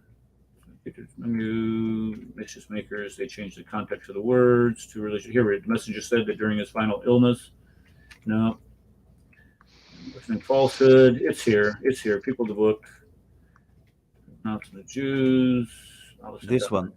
Some Muslims remain friends with the Jews, so Allah sent down the Quran forbidding. No, it's not that one. No. Well, it is something like with the Quran you had and the Ishaq as well, and where it says Umar said that Allah gave permission. Who is Umar? Is Umar the Muhammad? He's not supposed to be. No. Yeah, so he's not a prophet. How does he know what Allah wants? Who? Umar? Yes. He was a rightly guided Caliph. He's got to know. But he's not a prophet, is he? He's not a prophet. So he cannot say. So he cannot say what Allah wants and what he doesn't want. I mean, based on Islamic tradition, it shouldn't be that Umar, can say what Allah wants. Yeah, since that's a he's huge not problem. A prophet. I mean. I see what you're saying. I agree. You know, if he's a prophet, it's just like there's that hadith where because I know what a prophet would know the answers to these three questions. He negates that Muhammad is the last prophet, and he takes prophethood after the last prophet. How it makes no sense Islamically speaking. Is this the one that you're talking about? Umar expelled all the Jews and Christians from Arabia. No, not that one. That's not the one to put. Well, what the heck? I don't have. That's it. That's all I got, man. Go front. I will tell you which one. Okay. Go. Slowly. Go. Further away. further away. Not this one. Not this one. Not this one. No, wait. That's the one. That's the one. Tabari. Two religions cannot coexist. Then sent to the Jews saying, Allah, who Umar, investigate the matter. Then sent to the Jews saying, who said that? Umar. Allah has given permission for you to be expelled. How is he saying that? He's saying, for I received for hold on. He says, I received word from that the prophet said that the two religions. So what he's doing is he's using an application of what Muhammad had said, that the two religions cannot coexist on the Arabian Peninsula. Yes, but Allah didn't say that. The messengers only said that two religions cannot coexist. Okay. So he's acting in place of the messenger himself. Yes. Okay. Yeah, I agree. He's putting to Muhammad words that he didn't say. He could say, "Oh, okay, they cannot coexist, so we have to convert them." Right. Okay.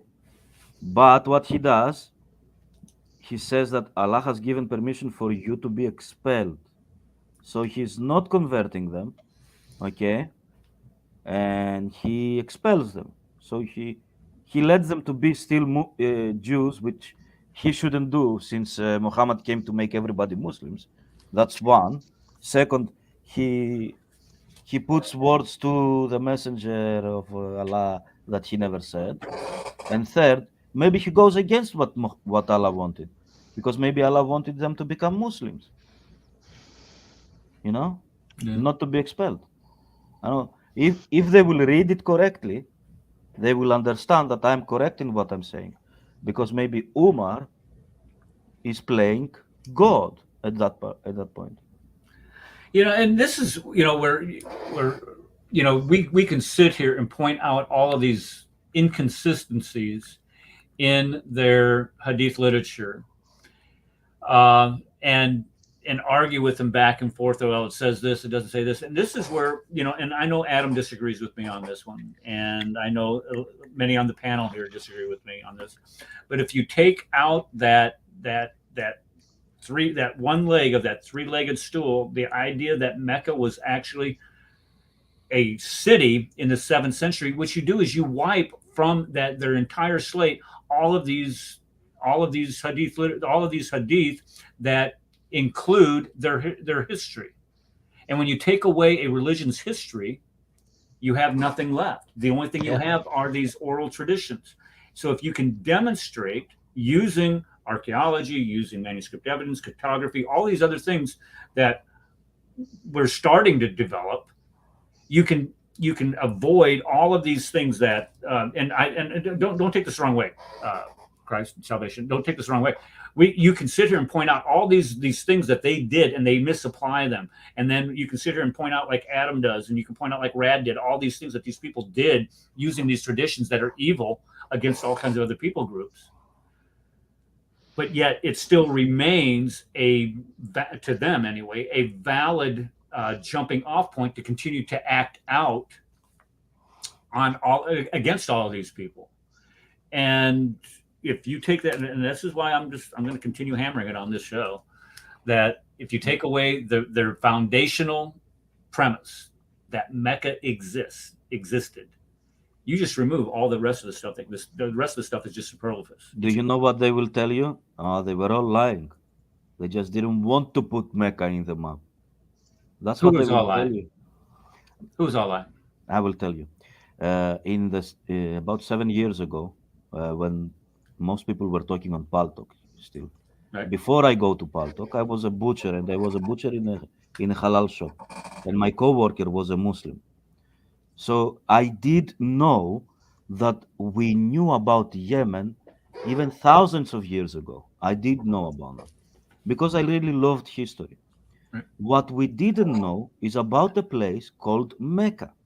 I mean, we learned about this place like maybe 200 years ago, when everything started like to become a religion or something like that. That's what I believe. And then I started to research.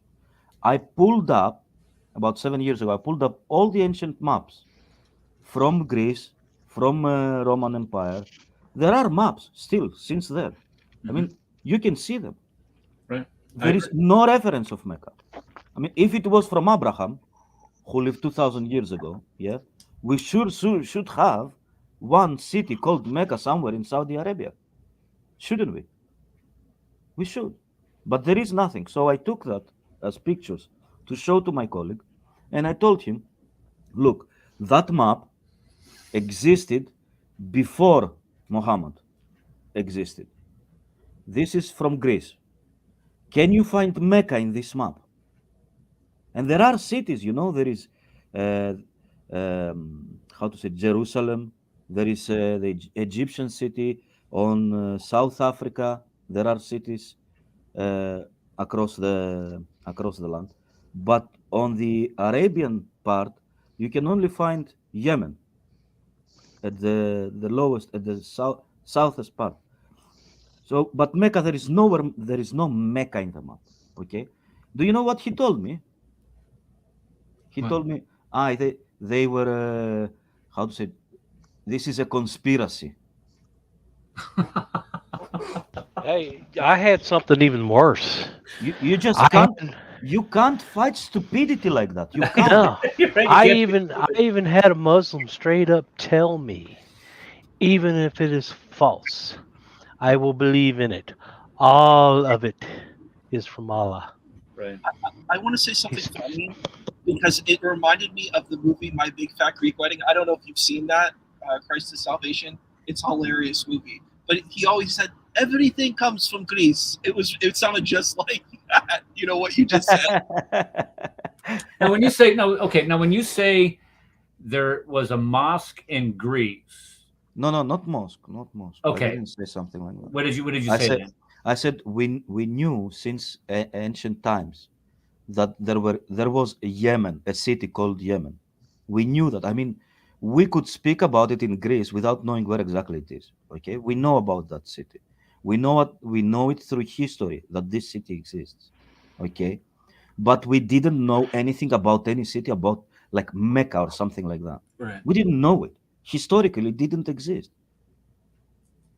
There is no historical point of any Mecca in Saudi Arabia. There is nothing. Well, I'm not following. They did not teach you this in your school that there was no Mecca. No Mecca at all. There is no Mecca in history historical books. Well, I would agree with this. I agree wholeheartedly, and this is we did an entire show dedicated to pointing out all of the people that did write that number one that would have a vested interest into mapping out and describing all of the known locations in that part of the Arabian Peninsula. Strabo, Agatharchides, Ptolemy, all these people that wrote about it never once mentioned Mecca. And as a matter of fact, all of them, when they start describing that region, the ones that do describe that region, they say it's uninhabitable. You can't live there. Why? Because there's no water. They get 4.3 inches of water a year. You cannot grow anything and maintain any type of civilization, let alone a religion, in a region of the world where you simply cannot live. And so when you start pointing these out to them, the only argument that I have heard for the existence of Mecca in the 7th century is a 2nd century mention of a city of Makaraba by Ptolemy, who, oh, by the way, never set foot in Arabia. And number two, there's 3 points here. Number two, the word Makaraba, the etymology of that word has nothing to do with Mecca. And number three, more importantly, when Ptolemy provides the meridian mapping coordinates for this, it places Mecca east of Medina instead of west. So that's the only rescuing device that they have for that. There's no archaeological evidence. It's not mentioned in any. It's not mentioned anywhere in any literature until 741. It doesn't appear on a map until the 9th century, for crying out loud. So to say that Mecca existed, and what you were saying is that they didn't teach it because it didn't exist. No. I absolutely agree. It did not exist at that time, and I think that's where we should be moving as polemicists when we start discussing Islam.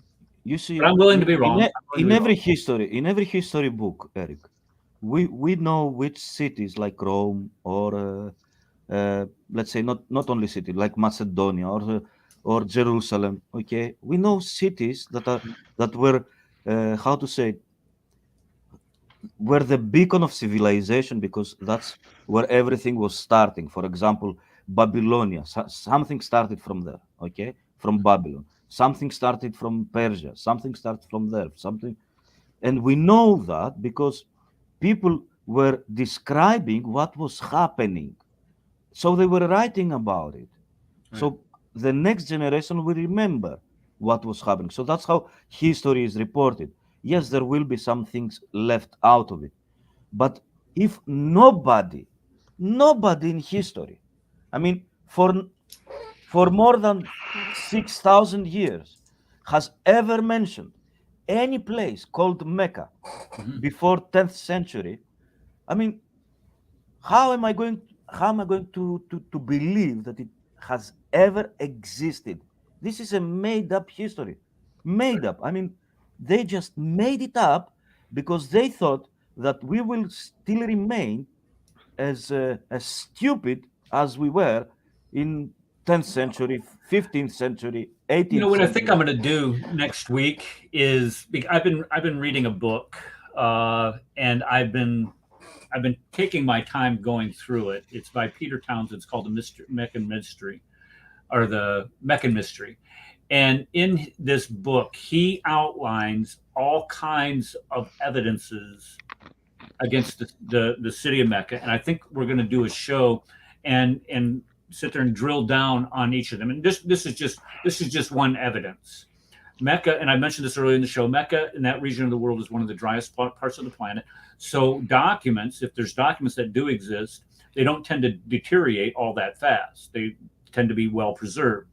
So we have huge amounts of manuscript evidence that describes different tribes within the region, different locations, different civilizations, and trading opportunities. What were these people like? Because we want to trade. If you want to try to trade with these people, these are the things that you should be doing with these people. And all of these things are in these manuscripts, and you'll never guess what's never mentioned.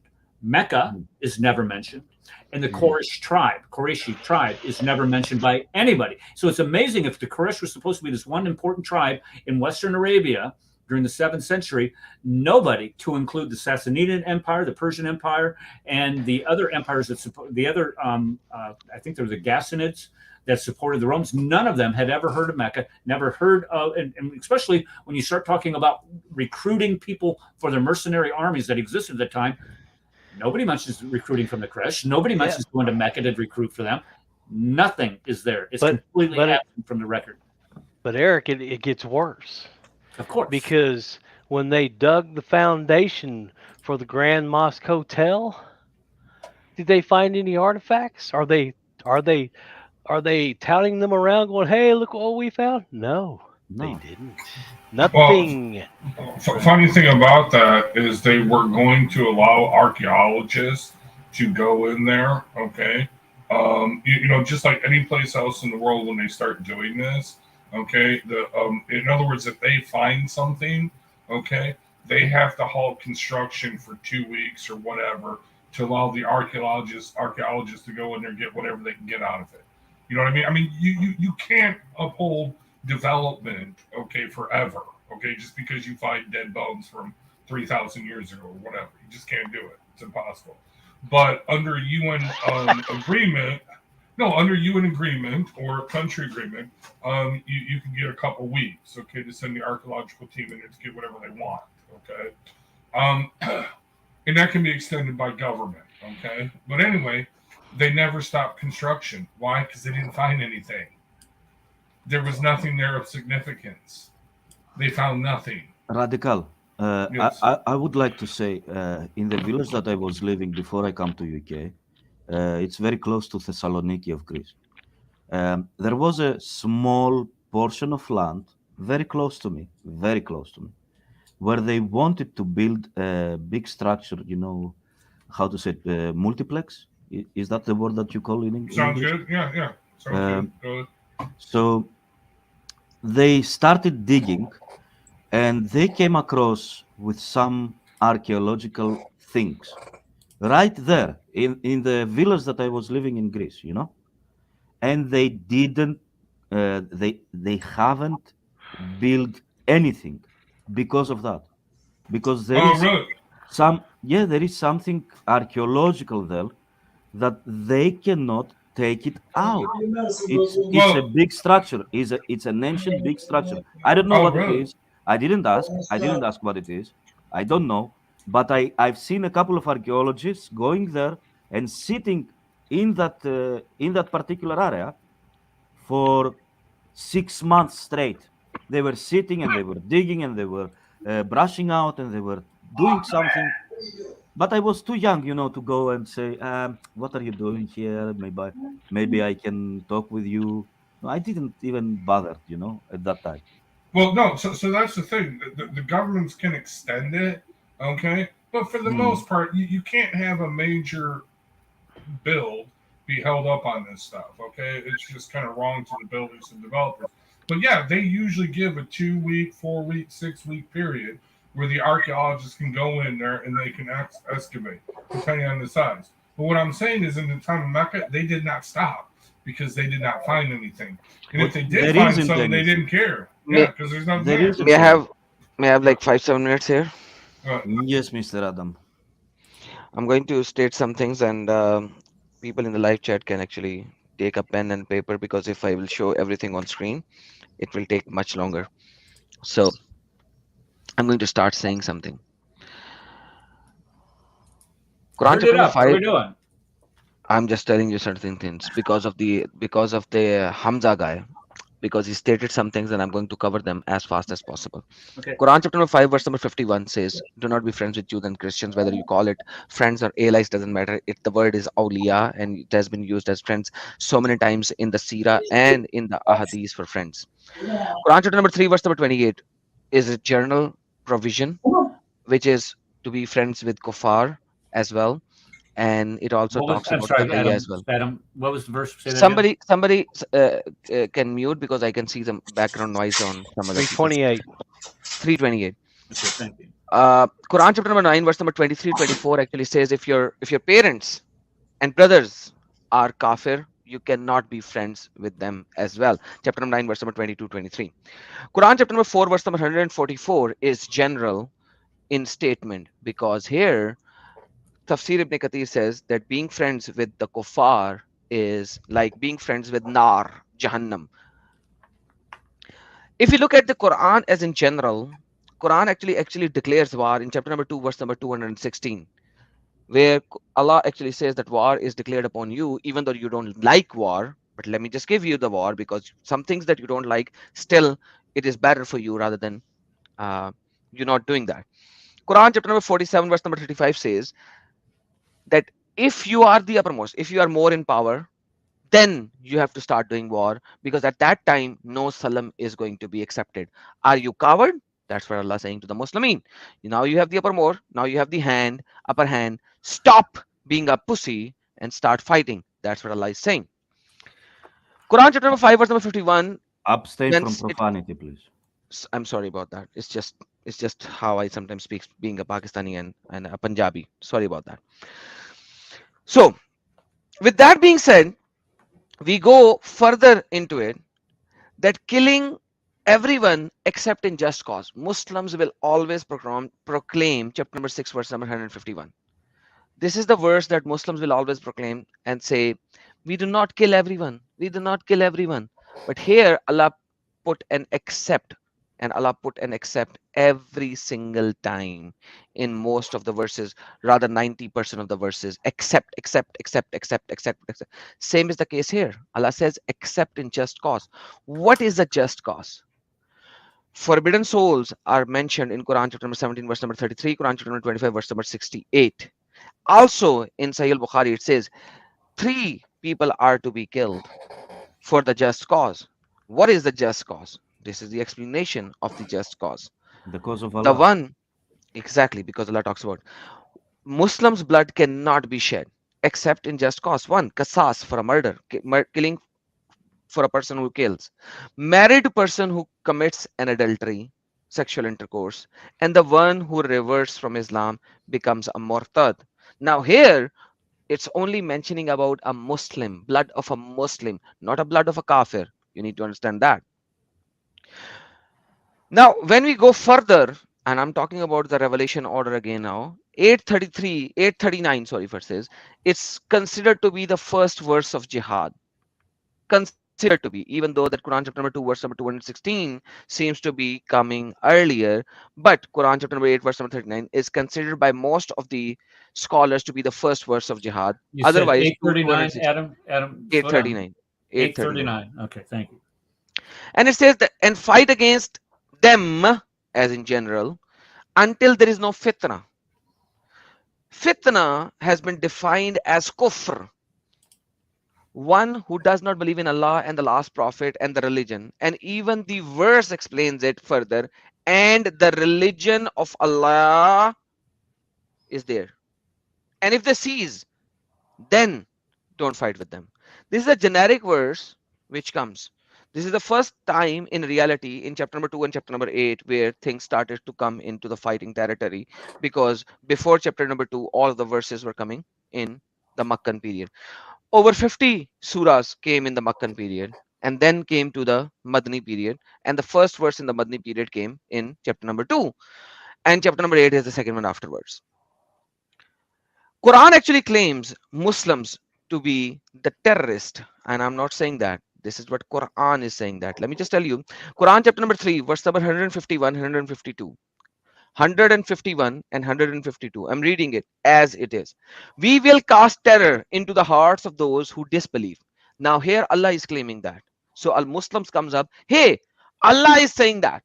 Allah is going to put terror into the hearts, not the Muslimin. Not the Muslimin. That's 151 verse of chapter number 3. But let's go to 152. Allah uses Muslimin to do that. And Allah has 52. I'm reading chapter number 3, verse number 152. And Allah has certainly fulfilled his promise to you when you were killing them by his permission, until when you lost courage and fell into disputing. And you can read the rest of the verse. I don't have to read it. So the whole idea is that when Allah cast terror into the hearts of the Muslimin, he cast it through the hands of the Muslimin. This is more evident from Quran chapter number 8 verse number 12, Quran chapter number 8 verse number 60, Quran chapter number 33 verse number 26, Quran chapter number 33 verse number 27, Quran chapter 59 verse number 2, Quran chapter 59 verse number 13. Quran chapter number 59 verse number 13 is actually giving it a more logical understanding. You believers are more fearful within their breasts or chest, or however you may like to translate it, than Allah. That is because they are people who do not understand. So you Muslimin are the ones who are going to do that. And read the tafsir for that. When we actually look forward into it, how Muslims are to treat non-Muslims when Muslims are the uppermost in that particular country.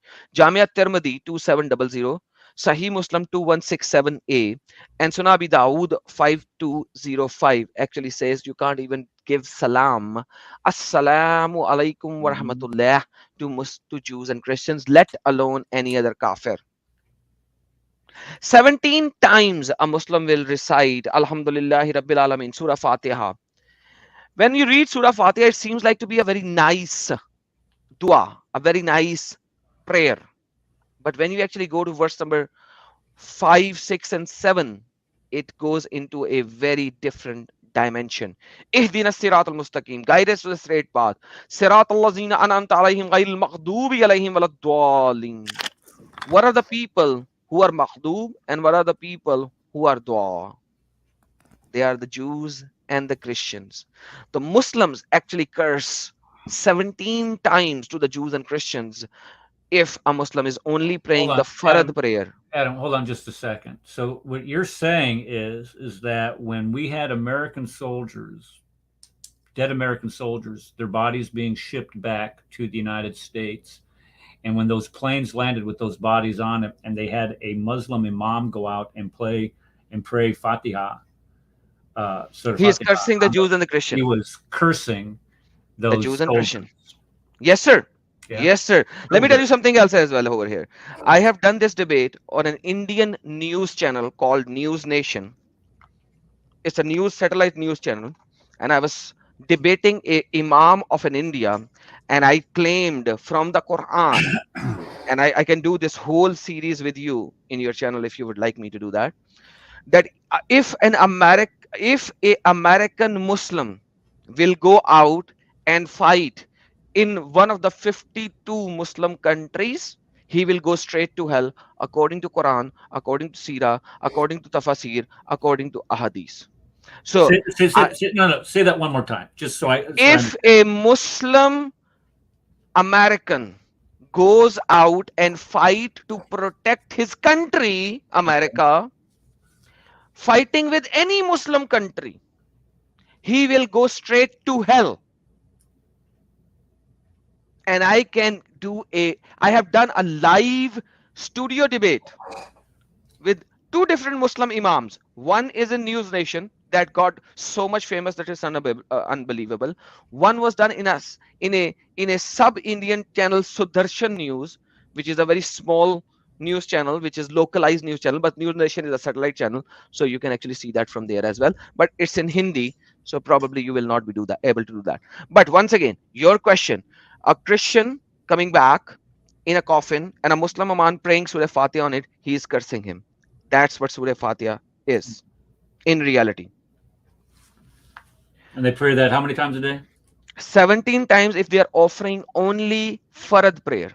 If they are offering Sunnah prayers and Nawafil, it exceeds to up to 80 plus times. Amazing. Imagine the power of Christ when someone curses you about 90 times a day and nothing goes against you. Speak about the power of speaking Allah. It's like I'm rubber, you're glue. What you say to me bounces off me and sticks to you. Let me go forward. Then in Allah says in Quran chapter number 47 verse number 4. So when you meet those who disbelieve, strike their necks until when you have inflicted slaughter upon them and secure bound, and either favor afterwards or ransom until the war lays down its burden. Now here Muslims actually says this is only about the war. It has nothing to do with normal times. This is war time. This is not the time when it is not war, when it is normal. Doesn't matter. Let me bring you another verse. Quran chapter number 33 verse number 26. And he brought down those who supported them among the people of the scripture from their fortresses and cast terror into their hearts. A party of you killed and you took captive a party. Now you are attacking, my friend. They are not attacking. So Islam actually proclaims that you need to go out and attack their castles, attack them, make them submissive. Quran chapter number 9 verse number 5 actually says kill wherever you find him. And in the early scriptures of the Quran, for example, the Tafasirs of Quran, Qurtubi, Tibri and Ibn Kasir calls it a generic verse. But later they actually proclaim no, it's only about the Makkah and Medina when the Makkah was attacked by the Muhammadan. It has nothing to do with perfect, doesn't matter. In verse number 18 of chapter number 9, the context switches. Now the context switches. By the time you reach verse number 28 and 29, which says, indeed the mushrikeen are najis. Innamal mushrikeen are najis. Filthy, unclean. This is generic. And then verse number 29 comes and things goes into a very big dilemma. Go and fight them. Fight them and make them subdue. Fahum zaghirun. Humble towards you by taking money from them. That's exactly what they did in India. That's exactly what they did in Egypt. And you have already shown the Pact of Umar on that. But I don't proclaim Pact of Umar much because it doesn't matter. Bukhari 438 actually says that Muhammad said that one of the blessings that Allah gave me is that I have been made victorious by terror. By terror for a 1 month journey. By the way, if you go to sunnah.com, it says the word awe. What do you mean by awe? Sunnah.com actually changes the translation and makes it awe. What do you mean by that? Can you please show me screen? I'll show you. This is awe. What is awe? Read the Arabic. Read the Arabic. Barra'ab. Now let me take you where they actually did not translated it bad. In Sunan Nasai, Sunnah.com last time did not change the word. The same hadith is here, supported being struck to the hearts of my enemy in distress of 1 month. So once again, same word. Ru'ab. Nusratu bir'ab. Aw. They changed it to aw. One of them was actually terror. Give me a second. Let me just see where they haven't changed it. By the way, they changed this here as well. They'll have Again, it it's changed by next week. They are changing it. They are changing it dramatically because Nasai was about terror, because this is terror. Like I shown you, let me just show you where is let me just show you in the Quran.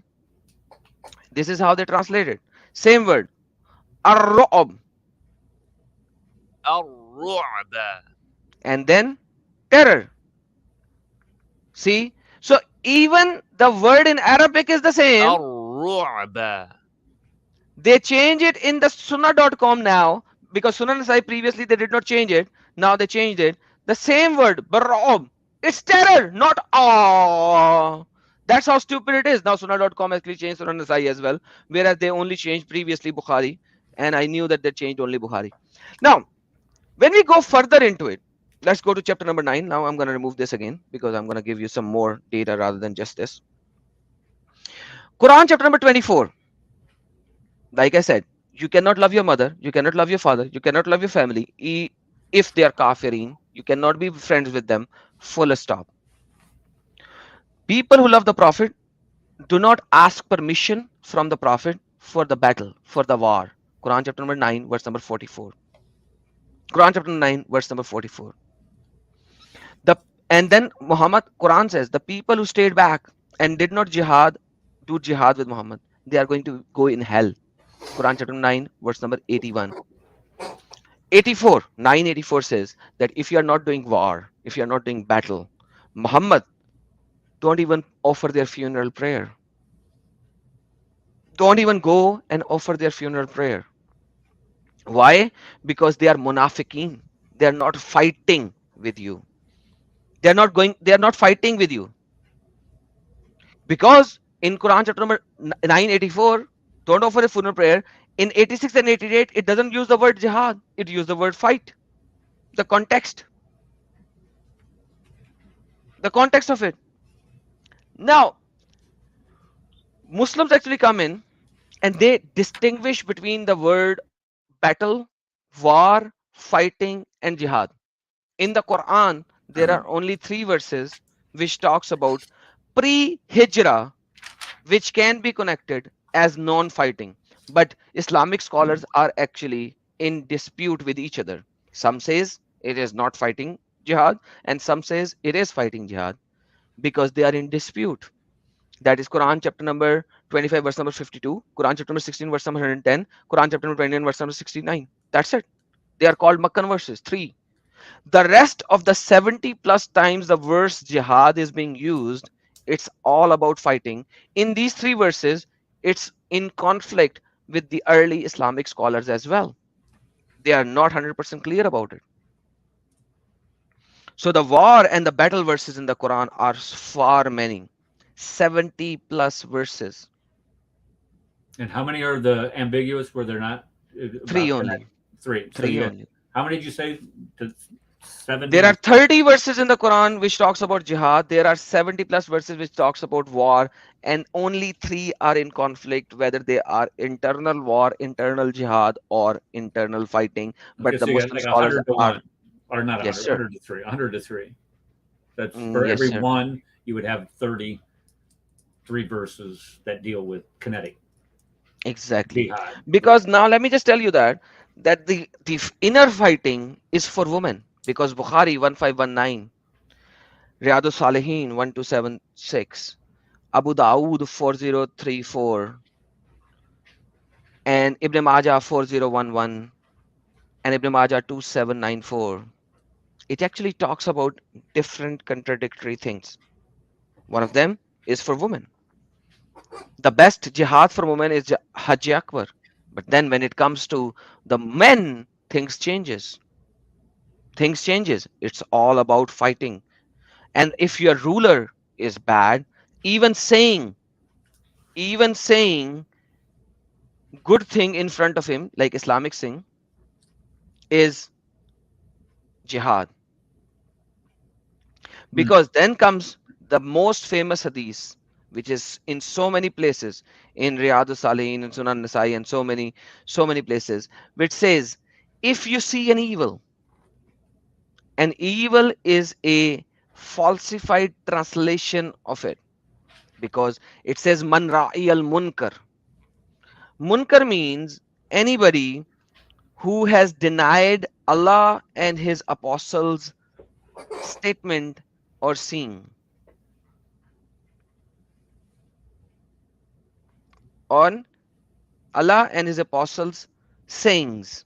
So any kafir, what do? You should actually stop him with your hands. If you cannot stop him with your hands, then stop him with your words. So because ruler is a ruler, hence you have to use the words. And if you can't even use the words, then think of it from your heart that he is doing bad. What is that again? I've heard you say this before. What is that again? Man ra'i al munkar. Okay. Let me just see. See an evil, stop him with your hands. Multiple hadiths. Hands.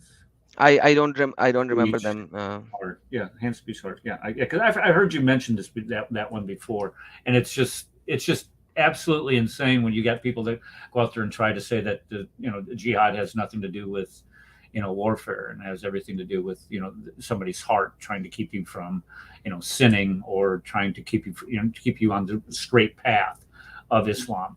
So when you say things like that, it kind of piques my antennae. Because it contradicts everything that they're saying. All right, continue. Go. Yes. We don't have much time left. It is in Sahih Muslim. It is in Sahih Muslim 49a as well. It is in Hadith an-Nawawiyah 34 and 40 as well. Man ra'i al munkar. Whoever sees an evil, let him change it with his hand. It is in Sunan Nasai as well. Let me just see what is the Sunan Nasai version of it. They're all say it's in so many locations. It's unbelievable to deny it. By the way, your current president of the America actually proclaimed it before he became a president to get the votes from the Muslimin, and he's saying, see, this is the American value. Sunan Nasai 5444 as well, or other things as well. The whole idea is they deceive you with that, because this is not about evil, it's about the one who munkar, who is not a Muslim. If we talk about the 5 pillars of Islam, jihad is the peak of it, and it's stated by Muhammad in his own hadiths. Mishkat Masabi 29, An-Nawawiyah 29, Riyadus Salihin 1522, and Tirmidhi 2616. Muhammad said, Namaz, prayer, is the base, Tawheed is the base, prayer is the second, and the peak of them is jihad, is fighting. Peak or hump of the camel is jihad. So why did he not mention the rest of the pillars? Because the rest of the pillars are conditional. Fasting is conditional. If you are sane, if you are healthy enough, then you have to do fasting. Otherwise you cannot. Hajj is also conditional.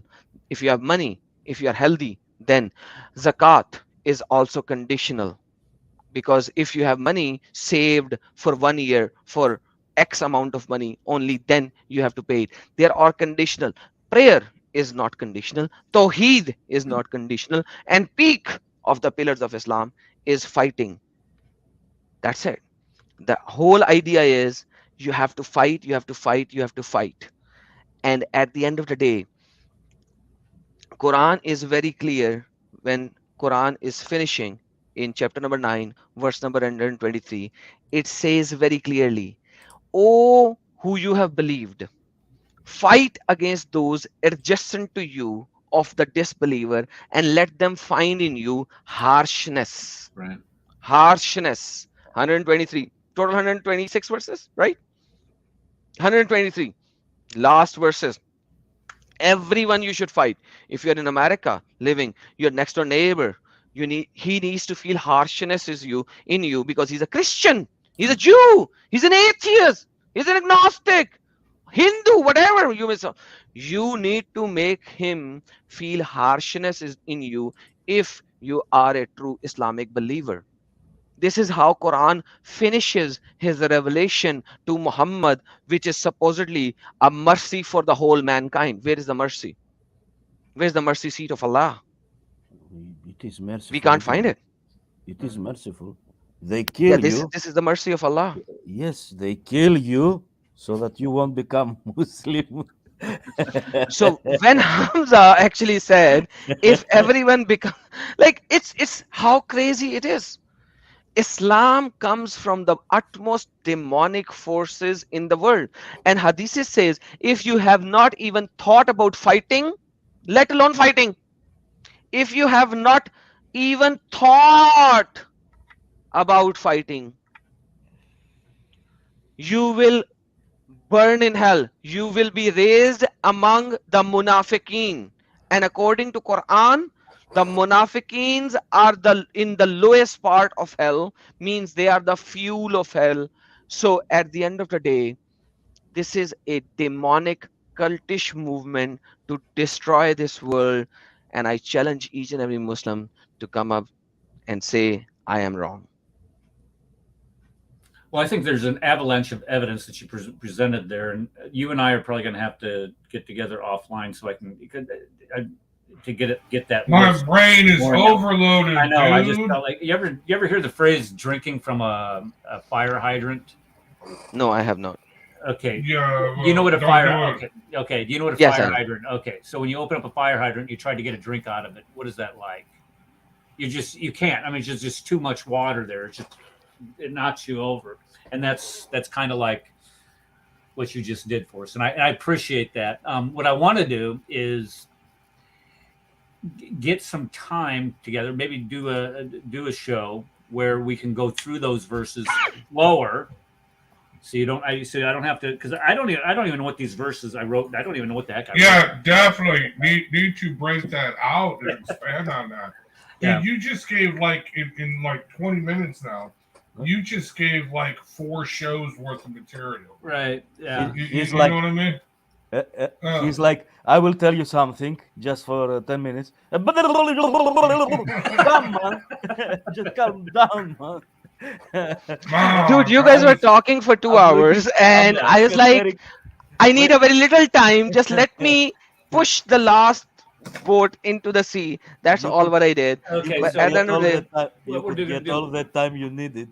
The fact of the matter is that Eric tried to keep up with you writing down I the couldn't verses. keep up. I mean, it's going too fast. And I'm looking at him. What did he say? I know. What did you just say? Okay, Adam, what I'm going to do, Adam, I'll send you a Skype message, and maybe we can set something up here within the next couple of weeks and do this the right way.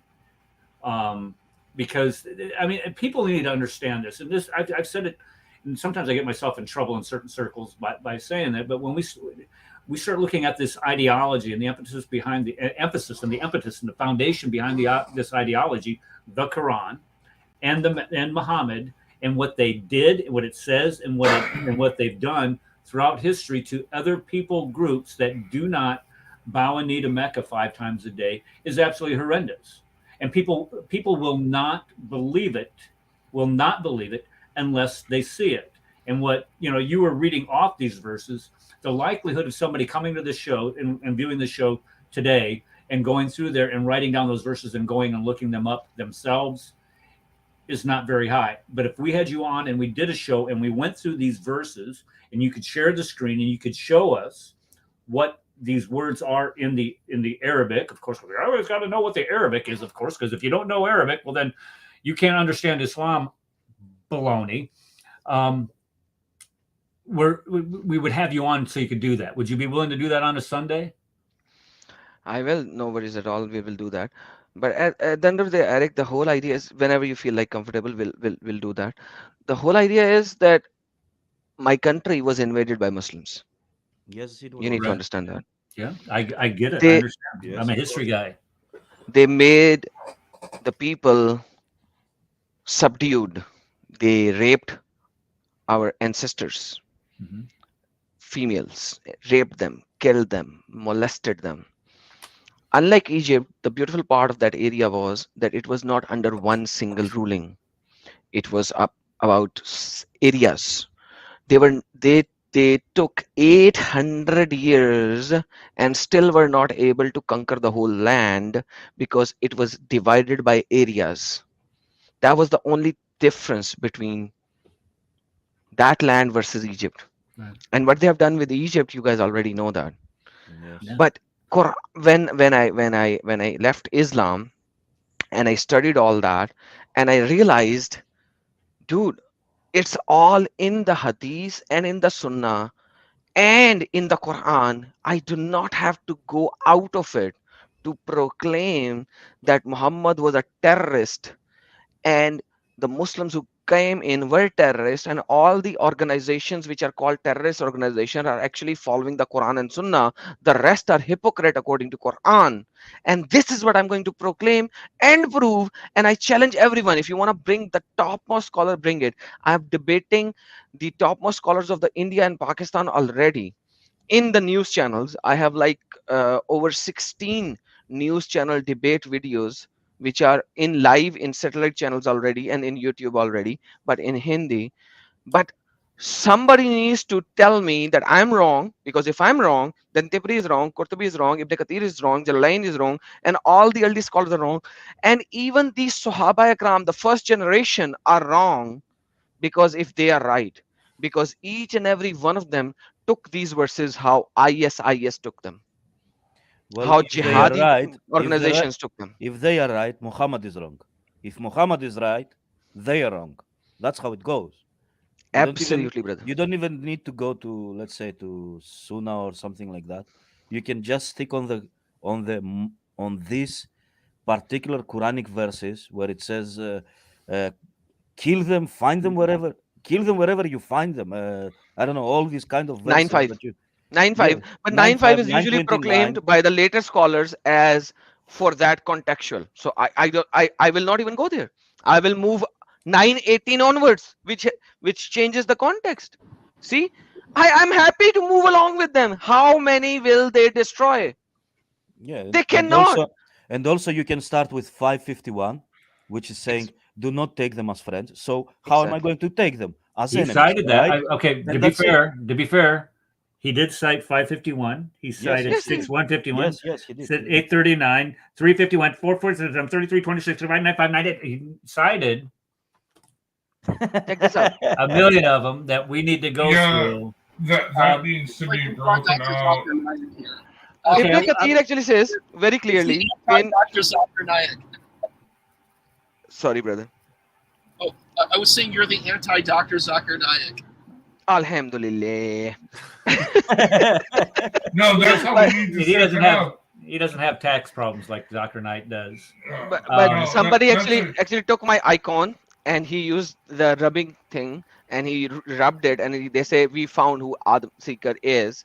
And when they rubbed my icon, Zakir Naik came out, and they're like, Zakir Naik is an apostate. He's hiding under this icon. So yes, this is a meme which is running around in India and Pakistan already, by the way. But wait. You know, that would be a good bit.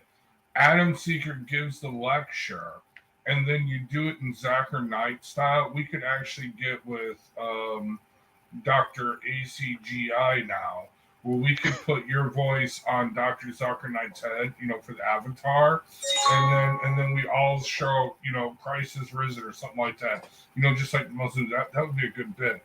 But anyway, dude, Adam, seriously, that was just overpowering. Too much. Red, let me just let me show you something. This is the video which is really famous. It's been run almost over 600,000 times over there. Check this out. Okay, who is this? You? Or who is this? Yeah, this is me. Check this out.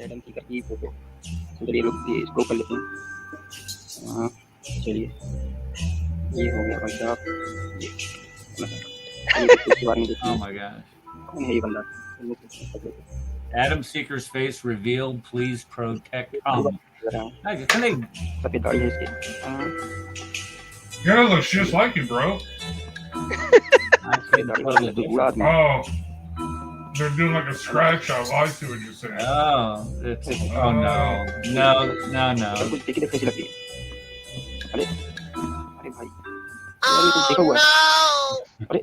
That's actually pretty smooth. Dude. अरे ये तो जाकिर नायक है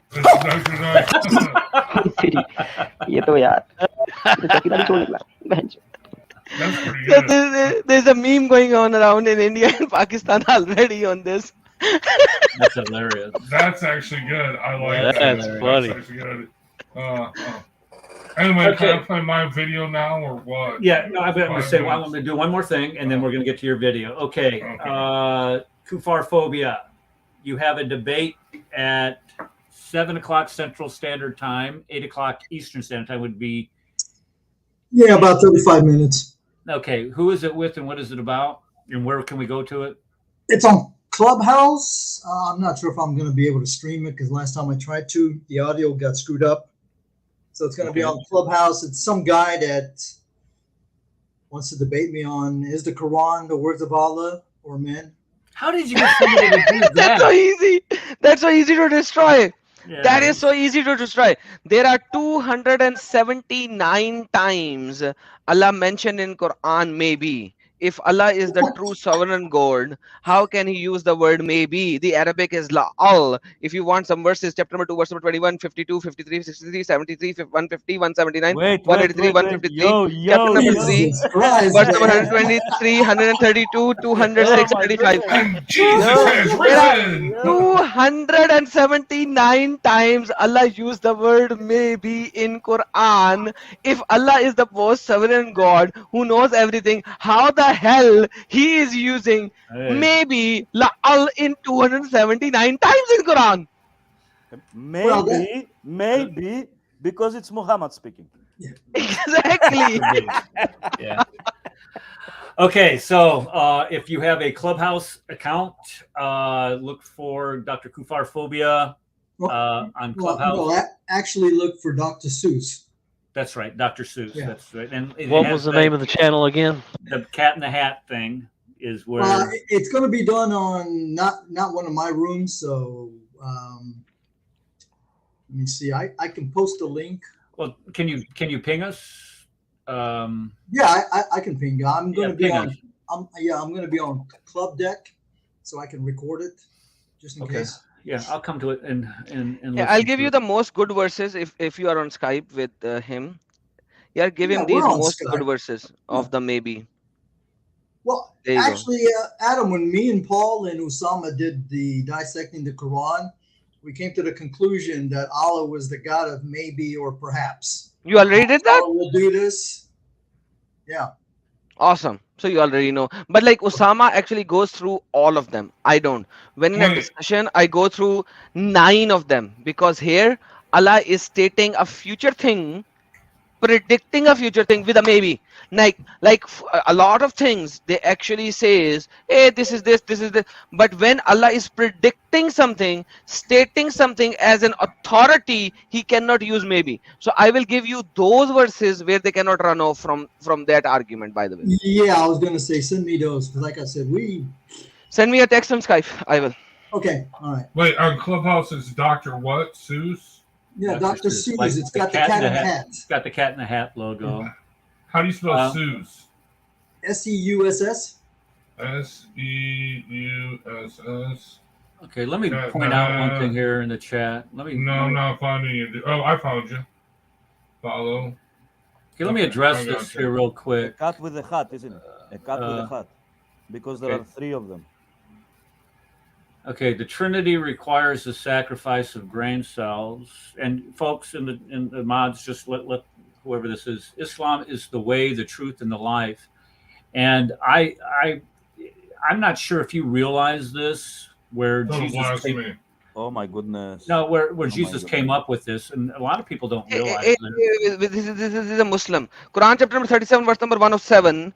37:107. Allah rent the great sacrifice. Now, my friend, your name is destructive because Allah Himself is giving a great sacrifice. How the hell your sacrifice? Are you kidding me? That's okay. The way, the truth, and the life. Let me just let him know what he just cited here. He said that Islam is very Jewish.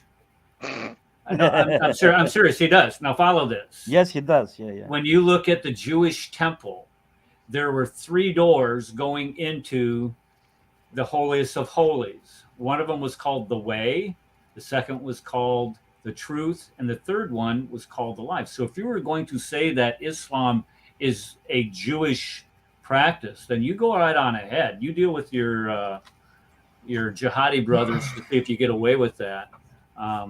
But I doubt that you will. Okay, Rad. No, last one. I want to answer this. Allah is Elohim. Then Allah is what? Allah is what? Elohim. Quran, Bible, Deuteronomy, chapter number 20, verse number 64. It says, there you will go out and worship other gods. Gods, Elohim. Read the verse, Hebrew. Elohims made out of wood and stone. Thank you so very much. Allah has been proclaimed in the Old Testament as Elohim, and you Muslimin, according to the Bible, according to Deuteronomy, you will be worshipping a stone which is placed in the Kaaba on the cornerstone. Thank you so very much, brother. You proved Allah is a false god. Alhamdulillah. I would like to Trinity. Here. Let me do this. I'm going to type my Eric, my email into the chat, and if you would like to come up sometime and discuss this statement here, you let me know, and we'll work something out, buddy. No problem. Okay, Rad. Let's close this out. I gotta go. All right. Okay. Go ahead. All right, let me share my screen. So this is a quick video.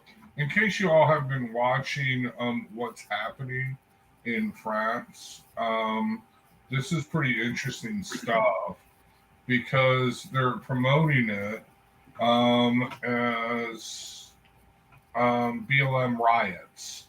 Okay, a racist cop in France shot and killed, okay, a Muslim 17-year-old boy. A poor African black Muslim boy for no reason whatsoever. No reason at all. No. He wasn't. Right. No. Okay. Okay. Shoot. Oh, here we go. Okay, so I'm sharing the screen. Okay. Let me unmute it. Okay. That's the Muslim. That's the black African. That's the African boy, and that's his mom. Just let you know. Okay, BLM in France is evidently extremely diverse. But let's continue. So that's the kid. Remember, he's the black kid that was shot. But here we go to the that's the mom. That's the mom. Does she look like she's in mourning? She's totally celebrating. Look at that. Giving kisses. Kissing everybody. Yay! Power. Yes. Tribute to her 17-year-old. This is a peaceful march. Look at her. She's in her glory now. And look at got a blowtorch or a flare. Yay! All right. Yeah. A few moments later. What happened? Nevertheless, the words haven't stopped thousands of people. This is at the Peace March. Many say has become a systematic zero-tolerance policy carried out by French police, especially against those from poor and minority communities. Full screen, Rad. Full screen. Okay. Officials this has been going on for 5 days now. Across France, it's happening right now. Being live streamed right now. The police officer involved in the shooting has been arrested. Did you see the mom? She's handing out kisses. I got another video of her giving out T-shirts. They're giving out T-shirts. This year, there she is. In a year and a half. Celebrating. Many are hoping that calls for justice can finally be up. There goes some more video. Yay. Peaceful march, right? Yeah, here we go. Religion of peace. Hold on, we're getting to that. This is what's been going on. More video of her with the flare. Yay! Okay, total celebration. Here we go.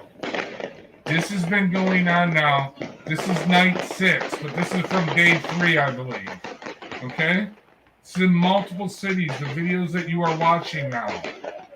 This is not BLM protests. This is not Black Lives Matter. They're not chanting Black Lives Matter. They're not chanting no justice, no peace. They are not chanting this is what democracy looks like. As a matter of fact, I fear Black Lives Matter and Antifa will watch this video and learn from this. This is bad what is happening in France right now. This is in multiple cities for 5 days now, 6 days now.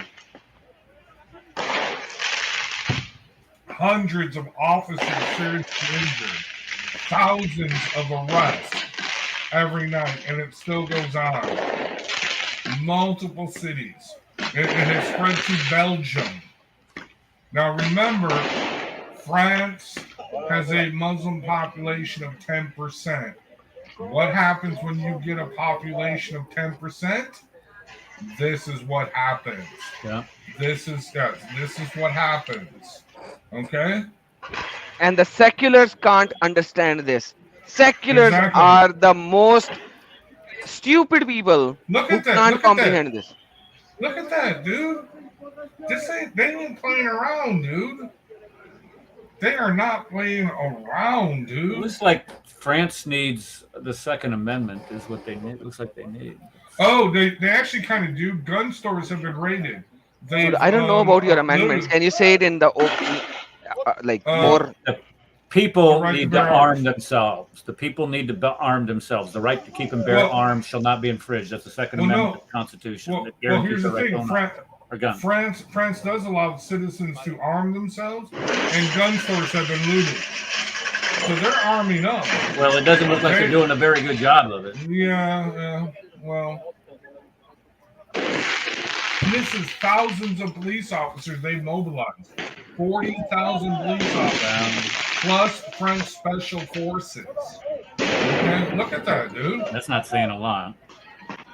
Well, they're French, too. So, well, that's what I'm saying. They're French special forces. Yeah. Kind of like saying, well, the Boy Scouts of America. Or, well, you know. I'm kidding. And this is the daylight. This is the daylight. Look at this, dude. Yeah. Alhamdulillah Rabbil Alameen.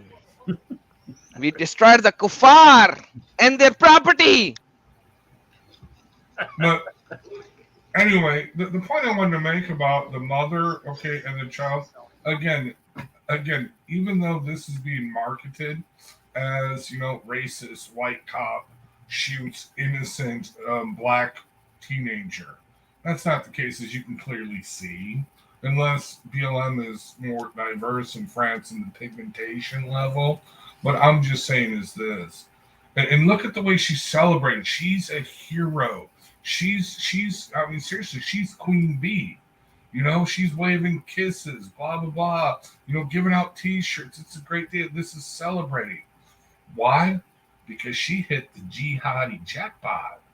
Because her son, again, he's being buried in a masjid, whatever, the Muslim cemetery. She hit the jihadi jackpot. Her son died a martyr, a shaheed. So what does that mean for her? She's going to Allah's paradise. And she's taken 72 others of her relatives with her. That's the bottom line. She hit the jihadi jackpot. And that's why she's totally in celebrating. I mean, seriously, this is what this is. And, well, we'll see if France survives it, which I believe they will, but it will just get worse from there. I'm saying. Anyway, I thought I'd share that with you. Yeah, I appreciate you putting that together for us, Rad. And we had talked about this before the program. This is the problem that has been persistent in France since the end of World War I. After those millions of French young men, their best and their brightest, went to their graves in the trenches there in the Somme Valley. They've had to allow an influx of laborers into the country, and it's resonated in their country and has become progressively and more progressively worse as time goes by. So keep the people of France. Not that I have any great love for the French themselves, for all kinds of reasons. But I like their you know, perfumes. you keep them in our prayers because of this. I mean, you just can't have mobocracy overrunning your cities because you're butthurt. It's just the same thing that happened to our country, 3 years ago with the BLM riots. You just, you have to look at a sense of justice for what it is. Okay, folks, this is probably the longest we've done this show in quite a while. Close.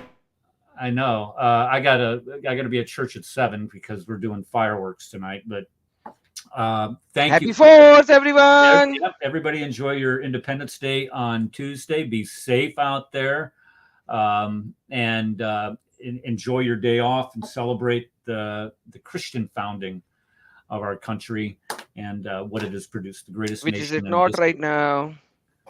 Which is what? Which is it is not right now. Well, we can get back. We just got to get the person with dementia out of the White House, and hopefully that can fix something like that. We don't know. All right. Again, everybody, thank you for coming. People in chat. Yeah, I've been watching your comments. Thank you so much for contributing to the show. Everybody on the panel, God bless you guys for coming and contributing. Adam, I'm going to send you a Skype message, and we're going to get something set up, my brother. Thank you for coming and contributing. Christ is salvation. Same thing for you. I don't think I have you here. I have you. Yeshua Akbarul Azim. Thank you so very much. Okay. Send me a email, and I'll add you to one of the lists, whether you want to be notified via Facebook Instant Messenger or Skype on show notifications. In that way, you don't have to ask for the show length in chat. So let me put this in chat once again. Bada bing, bada boom. All right, there you go. Everybody, again, thank you for coming, and we will see you next week on the Crossing the Crescent discussion group. God bless you. Good night. God bless you.